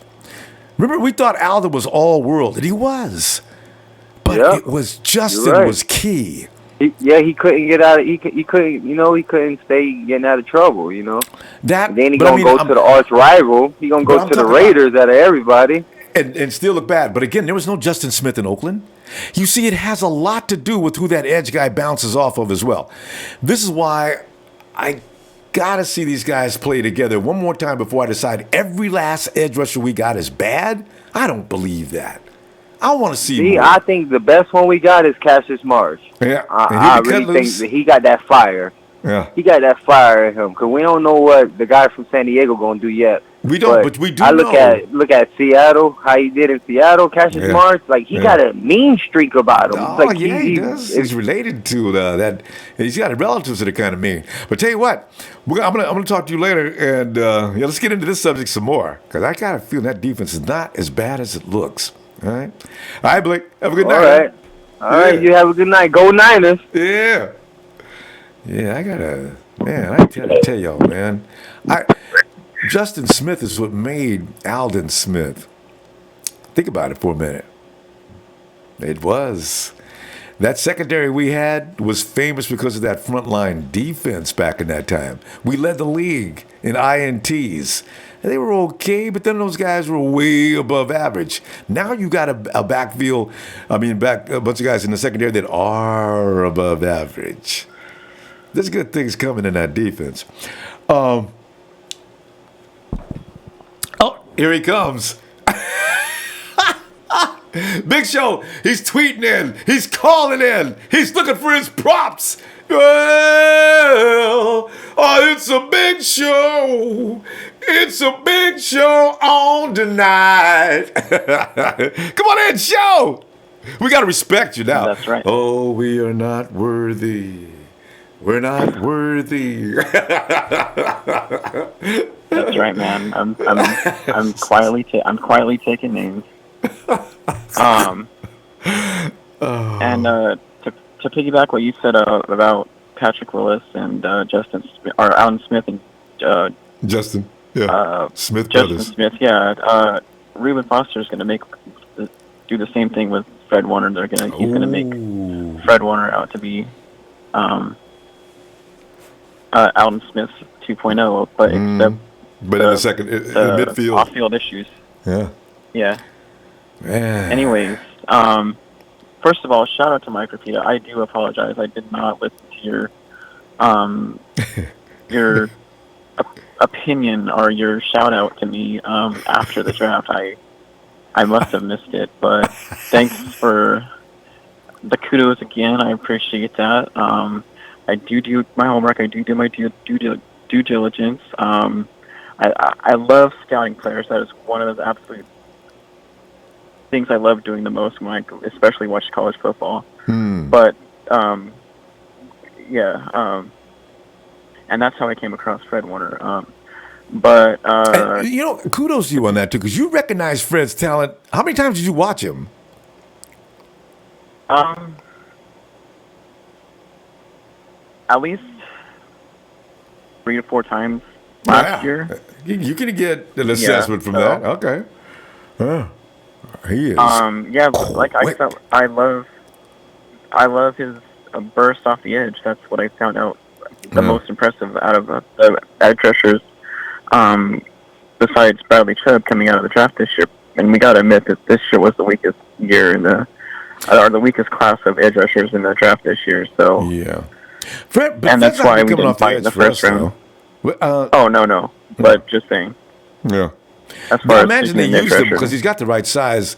But man, the way he can close on the ball, this guy's the ultimate athlete. You saw him coming off the edge at BYU? Yes. Well, he actually, it looked like he came off the edge at BYU. Like he was lined up on the left-hand side on the outside. So that's where I saw his first come to fruition. Like he was positioned on the left hand. He was positioned on the outside. So coach could have been. That's why I assumed he was. That's what I pretty much assumed he was an edge rusher. Did he complete that play though? I mean, was that a stunt of some kind? Did he complete that play? Did he go after did he charge in for the quarterback? he didn't necessarily charge up at the quarterback unless the quarterback became a runner. He was okay. He was the guy that's going to be set up for Russell Wilson this year. Yeah. Yeah, that spy. It'd be awesome for the spy role. I hadn't even thought about that. I'll bet you that's what Salah has in mind. Because he's going to be in packages sometime this year. Because they're not going to make Malcolm Smith sit down right away. Hence why we brought on Richard Sherman. Yeah. Oh. Everything's falling into place. I love it. And to speak about who the hell was that CBS sports broadcaster you've been talking about? Pete Prisco. Who the hell is Pete Prisco? Well, that's what I want to know, and I want to ask him that too. God, he's annoying. To pick up where Yamin left off, for who the hell was that guard again? Pete Prisco. See? No, our guard that Yami didn't know who he was. Oh my gosh. Zane Badels? You said guard? Zane Badels. He didn't know Zane was. I forget. Yeah, exactly my point. Like, who the hell is Pete Briscoe? Like, why the hell does anybody take what he has to say like seriously, it's gospel or something like that? Because the thing is, they magnify him as being the man at CBS, and he comes in and says things like that, and just, oh man, Unless if it's not a former player of ours that's not on a network that I really don't hold their opinion to a high standard. Yeah, good. I'm Pete too. But does he not take into consideration like the traits of Jimmy Garoppolo as far as measuring our team's success this year? I don't understand how he's not sold on Jimmy Garoppolo yet. He's no Brian Hoyer. He's no Brian Hoyer. He's no Jacoby Brissett. He's no who was the other dude? Anybody else that came out of there? There's that one famous guy, but none of those guys remind me of Jimmy G. God. No.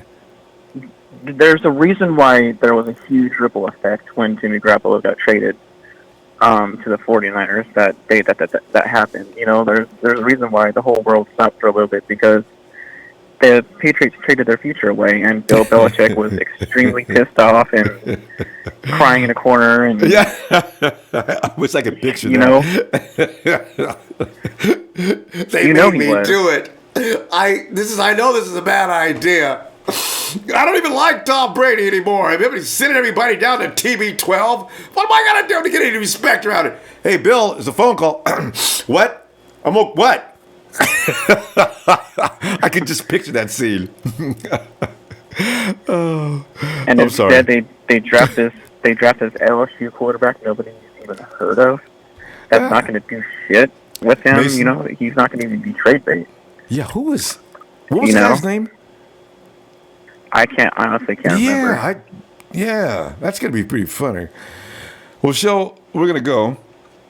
And I remind everybody, Big Show is a guy who knew we were going to pick who we picked. He also picked out, after saying we were going to go offense, that we were also going to pick up Fred Warner.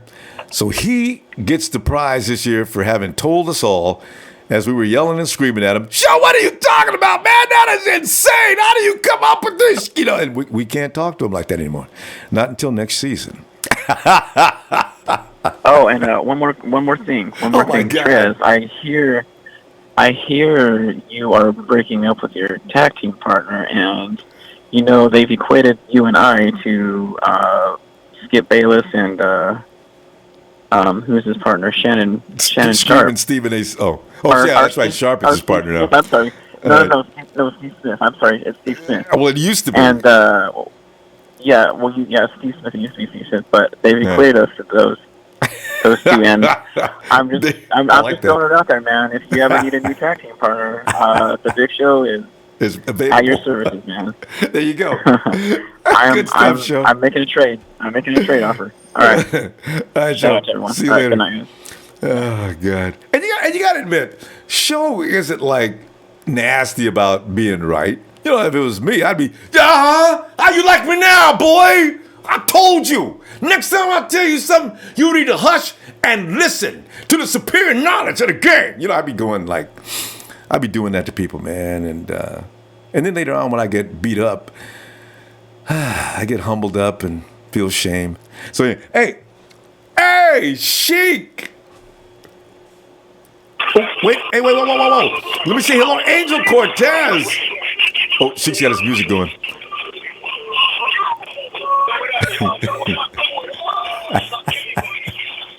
Everybody. Ronbo!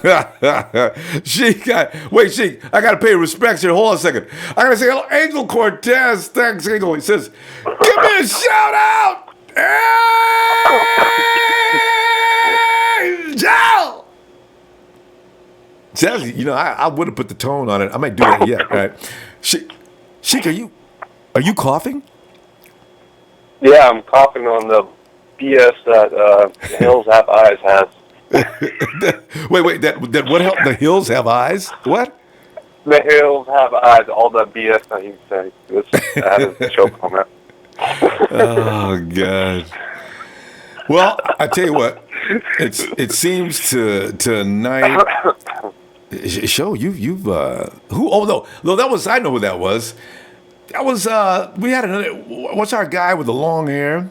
He was sick. He hadn't been back in a while too. He was really sick. Anyway, I hope you haven't got that cold because that one sounded. Tony, yeah. Tony was. Remember that time we talked to Tony a month ago? He was like in really bad shape. You guys got to be careful, man. Your immune system. Take your vitamins and drink your milk. That's what Hulkamaniac always says. Sheik, are you still there? Yeah, I'm still here, brother. Yeah. It's allergies, man. The allergies are kicking everybody's ass. That's right. Sheik, hey, you're in the Sacramento area. Yeah, you guys got a lot of course. It's dry, and that pollen is just, every time the wind blows, it's sending that stuff airborne. Oh, yeah. You'll survive it, though. But Sheik, yeah. Talk to me, man. I mean, what's going on, man? We got no respect for Jimmy G still, even in this state, even after he gets paid $137 million. And some critics at Bleacher Report believe that our weakest part of our lineup is not the edge as much as it is our running game. And, yeah, those are the things. Monday Night Raw. So, Pete Prisco, you can on you and like that. But go ahead. What do you got to say? And also, remember, the big show is coming tonight collecting props, in case you were interested. Oh, he's been doing that from day one on the draft. He's not going to stop. I know. We're here on the Night Out Club as well. But shout out to him. Shout out to my boy, Big Show. Yeah, he was right. He got it. He's right. You can't say anything.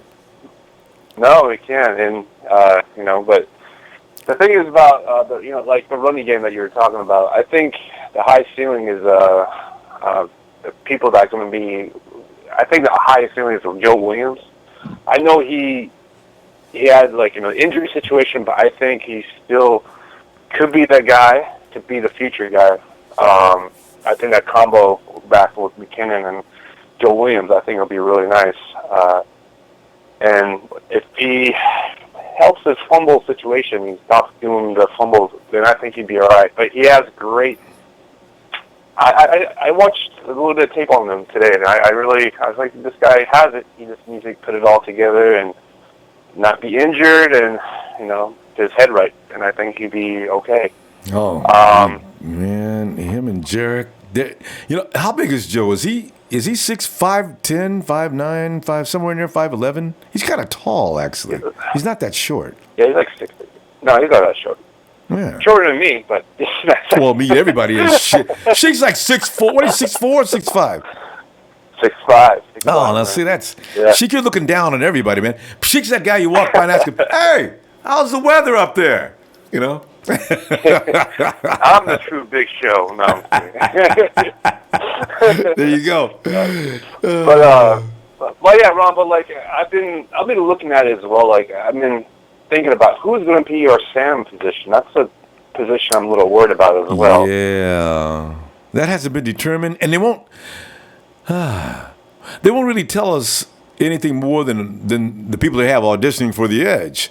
But the Sam is actually. That's the same guy. Usually your Sam linebackers are usually the edge type. This is why I wanted Nwosu so bad out of USC. Oh, yeah. He would have been the ultimate Sam. Who did he go to? That's a good question. I'll look that up later. I was shaking my head the whole time. I was shaking my whole time in the second and third round, but we passed on a lot of guys. But I don't remember where he. But obviously, whoever has that answer to that chat room, they definitely can bring it up. But I'm not really sure where he went to. But the thing is, Ronbo, is like with these guys that we picked up unknown. But I think really believe these guys are going to be like we're set on secondary. I believe we're really good in that. With all the talent that we brought in, the high praise that they're getting from them, I think we're good. But the pass rusher is our one of our weakness. But they passed on certain guys like Landry and other players, and there was a reason for it. And like other guys that as well was a second round that people passed on, Christian Kirk, and he got Pettis. Shout out to the Night Owl Club. You know what? I found out something about Kirk, though. Kirk has... Yep. Do you know Kirk got in trouble? He was throwing rocks at cars? Hey, you know what? There's... You got to stay away from guys that... Okay, maybe he may have had some kind of emotional breakdown or something that day, but you got to worry, is that going to happen? Are you going to have another breakdown one of these days? Throwing rocks at cars? What the hell are you doing? So I thought he was the best receiver in the draft, too. But now, what? I'll stick with Dante. At least he's not throwing rocks at cars. What the hell's wrong with you? Yep. Anyway. And because of those reasons, like, how idiotic these kids are coming out, they lose. They just drop because of that situation. God, and you don't think about that? No, they don't. But the thing is, a lot of players that became, did some silly stuff, like, for example, Tyrann Mathieu, his stock kind of dropped. He went to, I believe, in the third round, and he became a good player. True. He got his head right. Together. Yeah. But there's some, people make mistakes in your younger youth all the time. But the thing is, when you don't learn, and just constantly being silly and this and that, you just like all of Smith, for example. Sheik, we're gonna have to stop. But listen, Sheik, I tell you what, I'm gonna look for you tomorrow, and hopefully we can get this. We'll start off right from where we are now, so we don't have to interrupt you. All right? Yeah, it's all good. No worries, man. Hit that like, hit that share, hit that sub. Hey. And Rudy Poo, stop swallowing that mic, man. Yeah, no caps. No caps. All right. Shout out to the Hit Squad. All right, Sheik. Have a great night, fam. Later, brother. And it's HBK. We've not heard from him in a while. HBK. Hey. Yes, it is the headliner, the icon, the showstopper, the main event. This is San Francisco. Is back? What up, baby? What's up, Ronbo? HBK, you, man? Oh, another way you show up on Mondays, too. That's raw, So, yeah, good. Mm-hmm. Well, HBK, we're trying to dissect and come to some kind of rational reason as to why Jimmy G, who started his career with 7 wins in a row, 5 of them under extreme pressure and duress after leaving another city of champions to come to San Francisco and try to lift us up out of a hole, can still get no love from over 90% of the press. Says, he's proved nothing to us. Ronbo, it's like I said before, bro. It's like I said before. If nobody wants to give us our respect, that's just fine and dandy with, with the 49 Empire, 49 Faithful. That is fine with us because we would kick the shit out of everybody we see, and then all of a sudden we're going to have like, the 49ers got a star, and we knew Jimmy. No, you didn't. Shut the fuck up. Yeah, I know. You doubted this. You naysayed this and stuff. You said that what we did was a fluke, and this, that, and the third. That's cool. That's cool because what we're doing in Santa Clara right now at 49 headquarters is Kyle Shanahan, John Lynch and company. We are building a monster. We are building a bomb that's about to explode on the whole NFL this year. But at the same time, Ronbo and stuff, I wanted to ask you a question regarding Fred Warner. Do you think that Fred Warner is somewhat similar to Bo, in some respects? I know that he's not as accomplished as Bo and stuff, and I know that, he still, got to, step on the field, and put the ass and everything.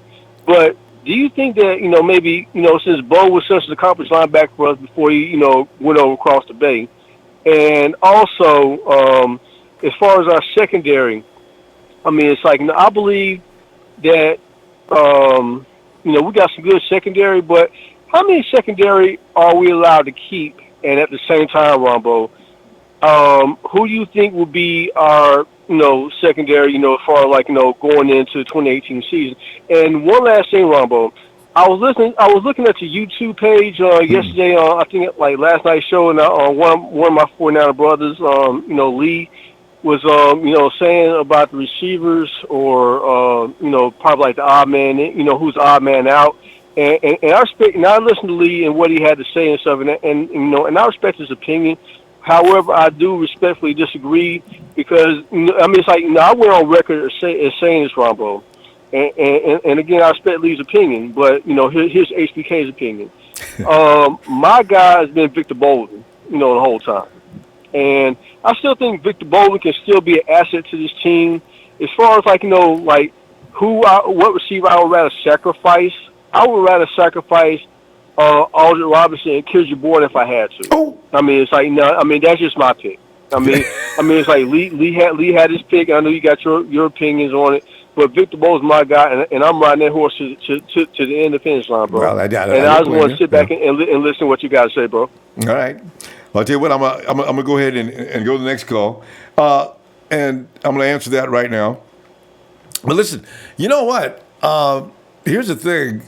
I don't see any similarities between Bo and they've got two different games. Bo was a guy who could anticipate before the ball was even snapped and make the play. And I do see Fred Warner as being a more reactionary player, but a lightning quick reaction. He can read plays too, but Bo's game is more of a power. I'm gonna kill him as soon as he steps across that line of scrimmage. Where Fred is like a guy of finesse.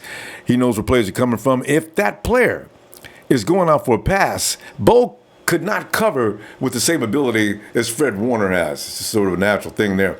So there's a little difference in the play. If I was going to compare Warner with either one of our famous linebackers, it'd probably be a little more closer to Willis in the fact that he can maneuver a little better. As far as how many guys we're going to keep in the secondary, wow, good question, because I do wonder about that myself. How many are they going to keep? Are they going to keep 6 guys? You need to. I'm going to go with 6 and maybe 4 safeties. That's going to be a tough position. We got some talent on both sides, and some of those guys are interchangeable, which is why I think the 49ers are saying they like a guy who could go either. You look at Tavares, the guy who's supposedly the kid they predict, Tavares Moore, the one they're looking at as being a potential Pro Bowler. Now, he could play safety as well. So now you either don't have to keep as many corners or you don't have to keep as many safeties. You know where it goes? And also you got the same thing with DJ Reed. I understand he can play inside or outside and safety. So it's amazing how much versatility these guys have that the 49ers picked up this year, and that was by design. Again, the 49er minds, as soon as you add Adam Peters to that group, wow, you got all kinds of things going on. They're going to make a great football team. This is why I know it's not going to be long before the rings start flying into the Bay Area. It'll be ours to lose each and every year, just like they did with the Hawks for the longest time, because this team is being built with an intelligence that goes above a lot of our heads. I'm saying, me too. I'm just saying, what we saw going on in the draft, you didn't fully comprehend it, did you? You do now, right? See, that's the way it works. Hey, there's a Creole St. Croix. He says, both my teams play each other at Levi's this year. Go Bears, go Niners. Would love to see you there. And Ronbo, thanks for this form and all you do. Oh, Creole. I see your logo, man. I've never seen that before. Yeah. You from Chicago? But anyway, HBK, that's where I see that, man. All right, let's go ahead and go to, what we have? Oh, Latino Heat! Latino Heat! Hey! Lorenzo. That's right, Ronbo. Just sneaking in here before everybody goes off the airways. What's up, man? Hey, man, we're sitting up trying to figure out why Jimmy can't get the kind of respect he deserves. We're wondering where our weaknesses are, and anything else you want to add. Let's see. Here's my point. If Matt Ryan, when Kyle Shanahan was the OC in Atlanta, it took him 2 years to understand the playbook, right? How can Jimmy G pick up that playbook in 5 games and win them all with 30+? It's hard to do. That is hard to do. Whoa. That's why I scratch my head, and I understand that with the point of being the first franchise winning 5 Super Bowl titles, I understand we get a lot of backlash. Okay, and I understand that the greatest quarterback is Joe Montana. I understand that, but why after so many downs? When Alex Smith got picked, what's one of the first things they said about Alex Smith? He had small hands, couldn't throw the ball right. I love the small hands argument. Yeah. Right? Yeah.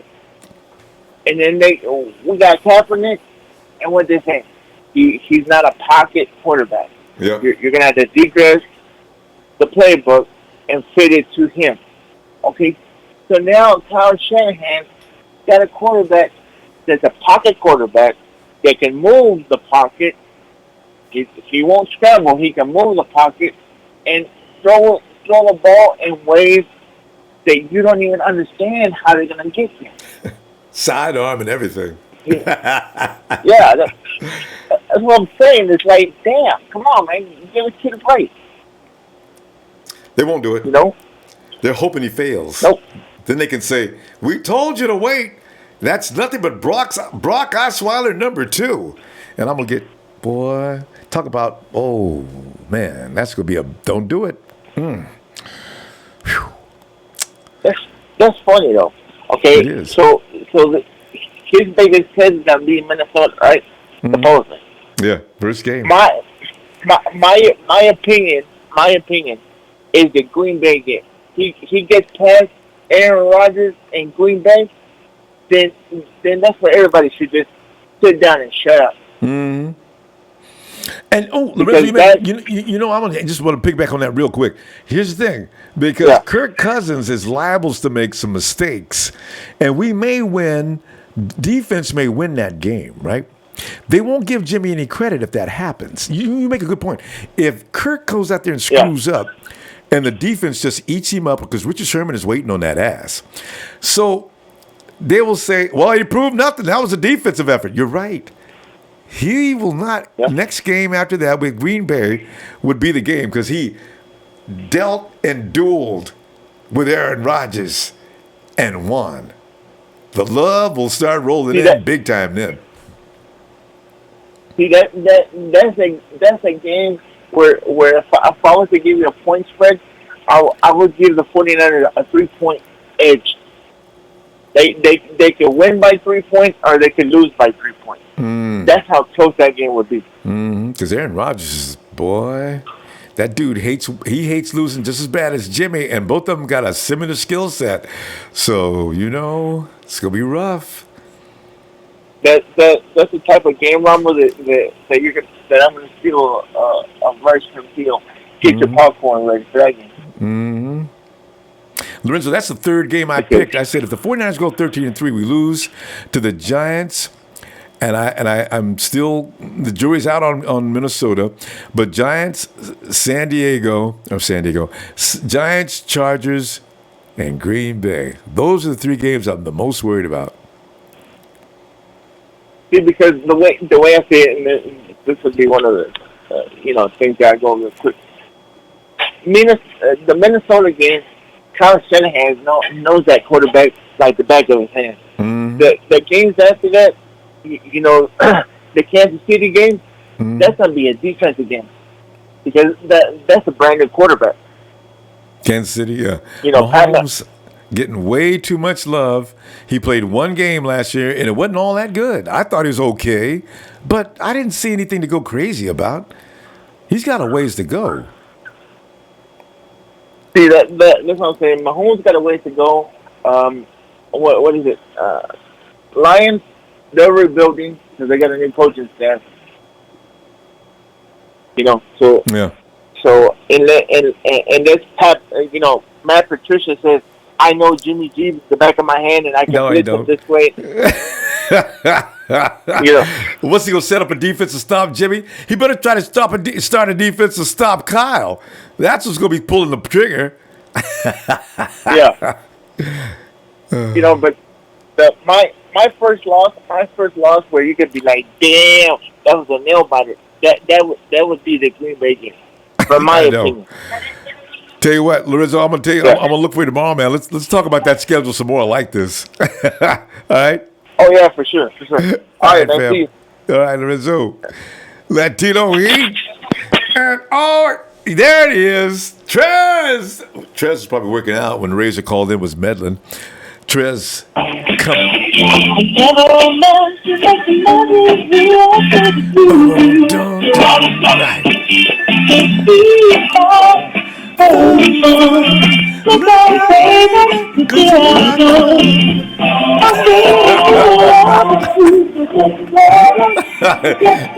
Is that Trez back there singing too? He's got the Temptations rolling.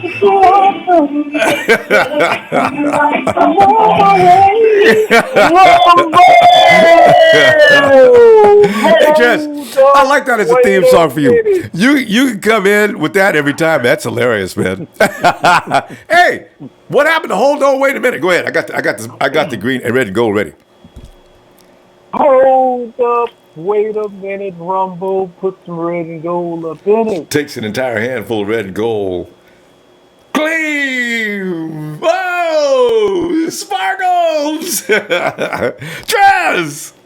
Rumble, I was sitting here looking at the show, relaxing, Yeah. I see Ray's over here all up in the chat. Where's Trez? Where's Trez? Ray's, I'm always here. I'm always here, okay? Sometimes I like to hear the perspective of you young cats. Okay? Yeah, well, Razors. He was But last night I got interrupted by Rudy, intruding Rudy. Yeah, yesterday. And last but not least, Fruity Rudy. Okay. Accurate. So, and by the way, Rudy, I didn't know the NFL had moved to a 17-game schedule. You said that you all will be going 11-6. I know his Hey, math that one blew me right there. He does that all the time. I get tired of correcting his math skills. The boy ain't got no math skills. I don't know what. He must have went to community schools or something because the boy needs to learn how to add. That is really something. Hey, Rudy, man, you'd embarrass yourself so much, I try not to point to it. Trez pointed you out again. Oh, my God. Oh. Yeah. The guy's math is all backwards. I was like, wow, this must be breaking news right here. We got a 17-game schedule coming up this year. Maybe talk about the playoffs. Last year they went, they went 17 games, but that 17th game was pretty brutal. Boy, they got an ass. No, he said that's what they was gonna go this year. He said we're gonna go 11-6. I said, really? Yeah, well, damn, that's a new one now. He's right because that's. Is this the Ranger coming in? I heard my name, partner. So he comes driving back up in here. You know what? I want you to teach me how you park that car at that speed, too. I am impressed. No, Ronbo, before I was rudely interrupted last night about, like I say, Fruity Rudy, I was trying to say, Razor, you were absolutely right. You were correct. Solomon Thomas was only nominated for Player of the Week. He did not win. But just to be nominated, Razor, still speaks volume. That's all I want. I agree, yeah. I agree. Yeah. That's and I got interrupted, so I was trying to relay that message to you, So he was talking so much and so fast and going at you, I just knew you could handle yourself, and I just let you have it. That's all. Well, you know what we're going to do? Next time Rudy comes barging in, we're going to give him some math problems. You know how to get rid of Rudy? Just hit him with some math problems. That's all you got to do. He can't do it. God. Yes, sir, Ronbo. Yes, sir. But Ronbo, I was listening at you saying that nobody's giving Jimmy G any respect. Well, you know what, Ronbo? Let me tell you something. Jimmy G has the respect of his peers. You know what I'm saying? For him to come in on that 100 list where he came in at, and he was low. And look, he was lower than who? Kirk Cousins. What? Trey. Well, my partner, Trey. Kirk Cousins. You remember he was on the Kirk Cousins bandwagon for how long? Trez, you know what? Oh no, that's right. How many places? You meant above Kirk Cousins. You said below. Yeah. Well, you know the lower the number. You know, I'm saying. You know, Kirk is higher, so I'm going from one up. I'm going from one up. I think it was 5 or 6 places too. Yeah. So when you have the respect of your peers, I mean, the fans. I mean, come on, man. All that matters, man, is your peers respect you, and that spoke volume because they're the ones who vote on that list. So that's enough said right there. Yeah. Yeah. Hey, Trez, I have a question for you. Go ahead. Hey, since you live in Atlanta, right, or in Georgia? Yes, sir. We call it Hotlanta. Hey. Yeah, Hotlanta.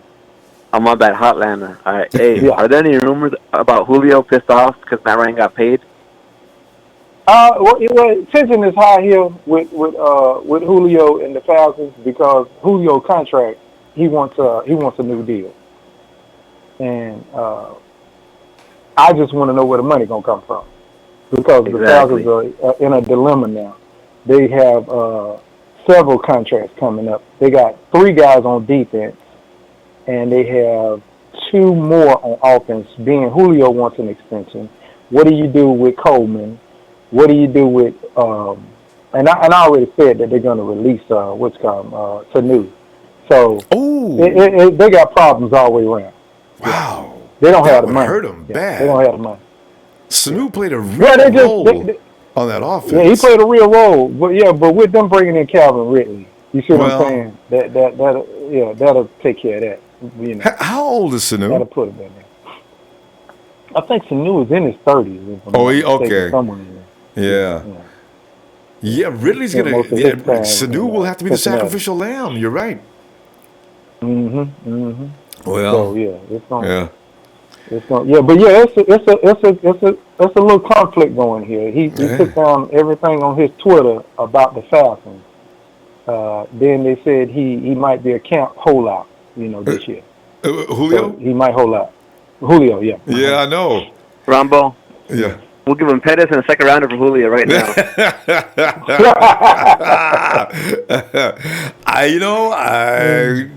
John Lynch would jump on that in a heartbeat, but I don't know what Kyle would feel about that. Kyle likes the symbol in his team, I can tell. So I don't know. But now let me tell you what comes with Julio now. Julio has a lot of drops. Yeah.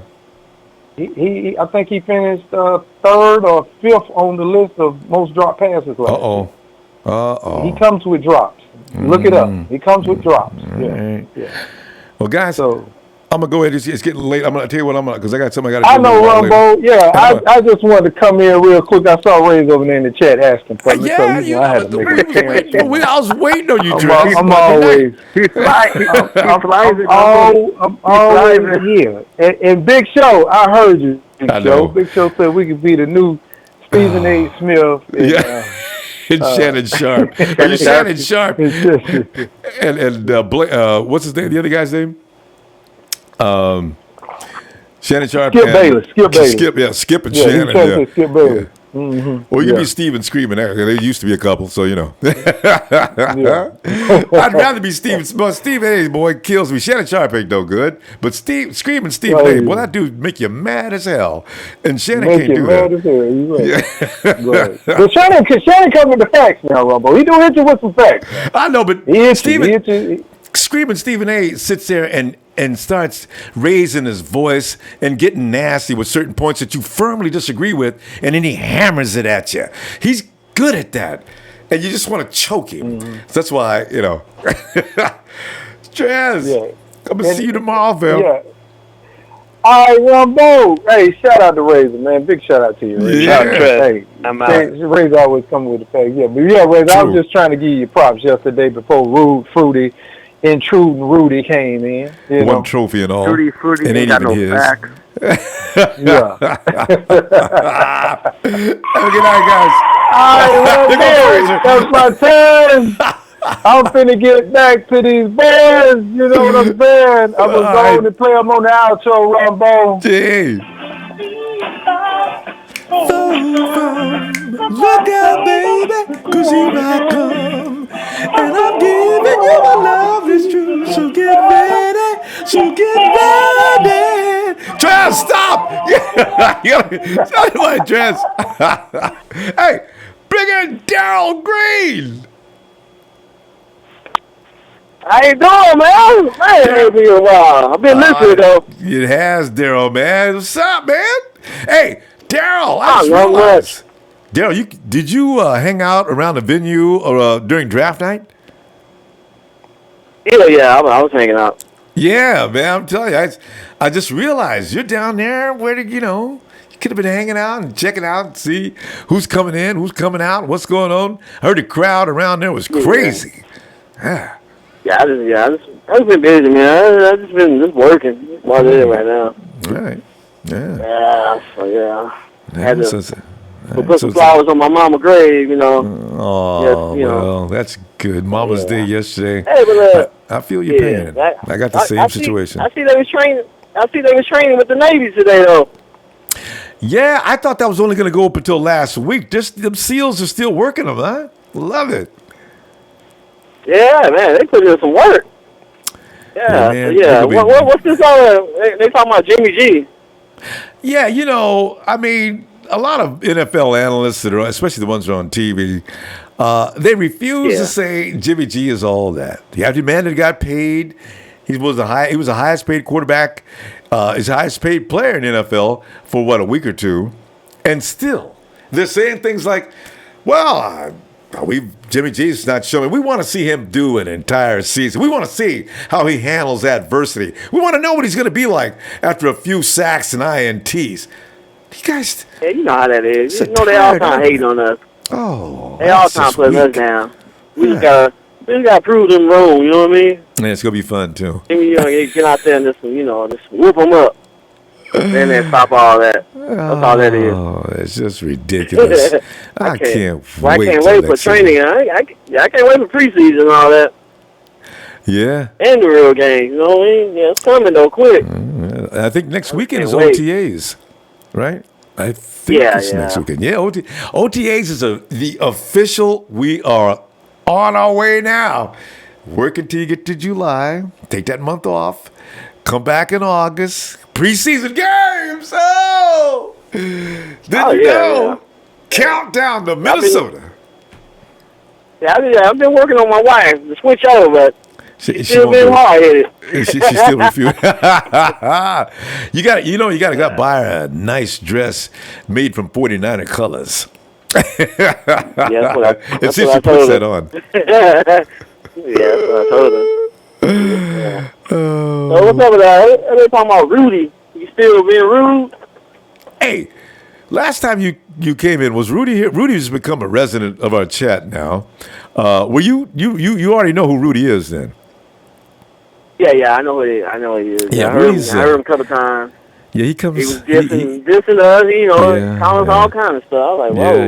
Yeah. Rudy's. I said, you're doing too much. Yeah, Rudy won. They won one season, and now Rudy thinks that they're the perennial powerhouse of the NFL. I don't know where he gets this feeling, but I feel sorry for him. Any Rams fan, they haven't beat anybody, and they've been pretty much a joke.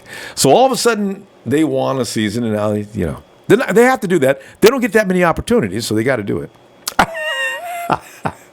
Yeah, he get too big. He getting too big headed. That's what it is. But he has no reason. He's got no real reason.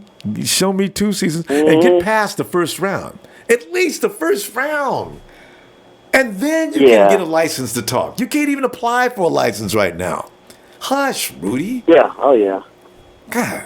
I was just checking in. I ain't checked in a while. Just seeing what was going on. All kind of stuff. Glad to hear you're doing all right and everything. All right. And say hello. Say hello to the wife. Yeah. Tell her we still wanted to be. You want to be a 49er fan. All right, you take care. All right. Go down. All right. Have a good night. Oh my God. Anyway, hey fam, Monday Night Raw, man. I'm gonna go ahead and pull on out of here, and we'll see you tomorrow on Red Gold Radio. Wait. Don't leave yet. But like, and don't forget to like. You know I enjoy those likes. I collect likes. We'll see you tomorrow on Red Gold Radio. Niners!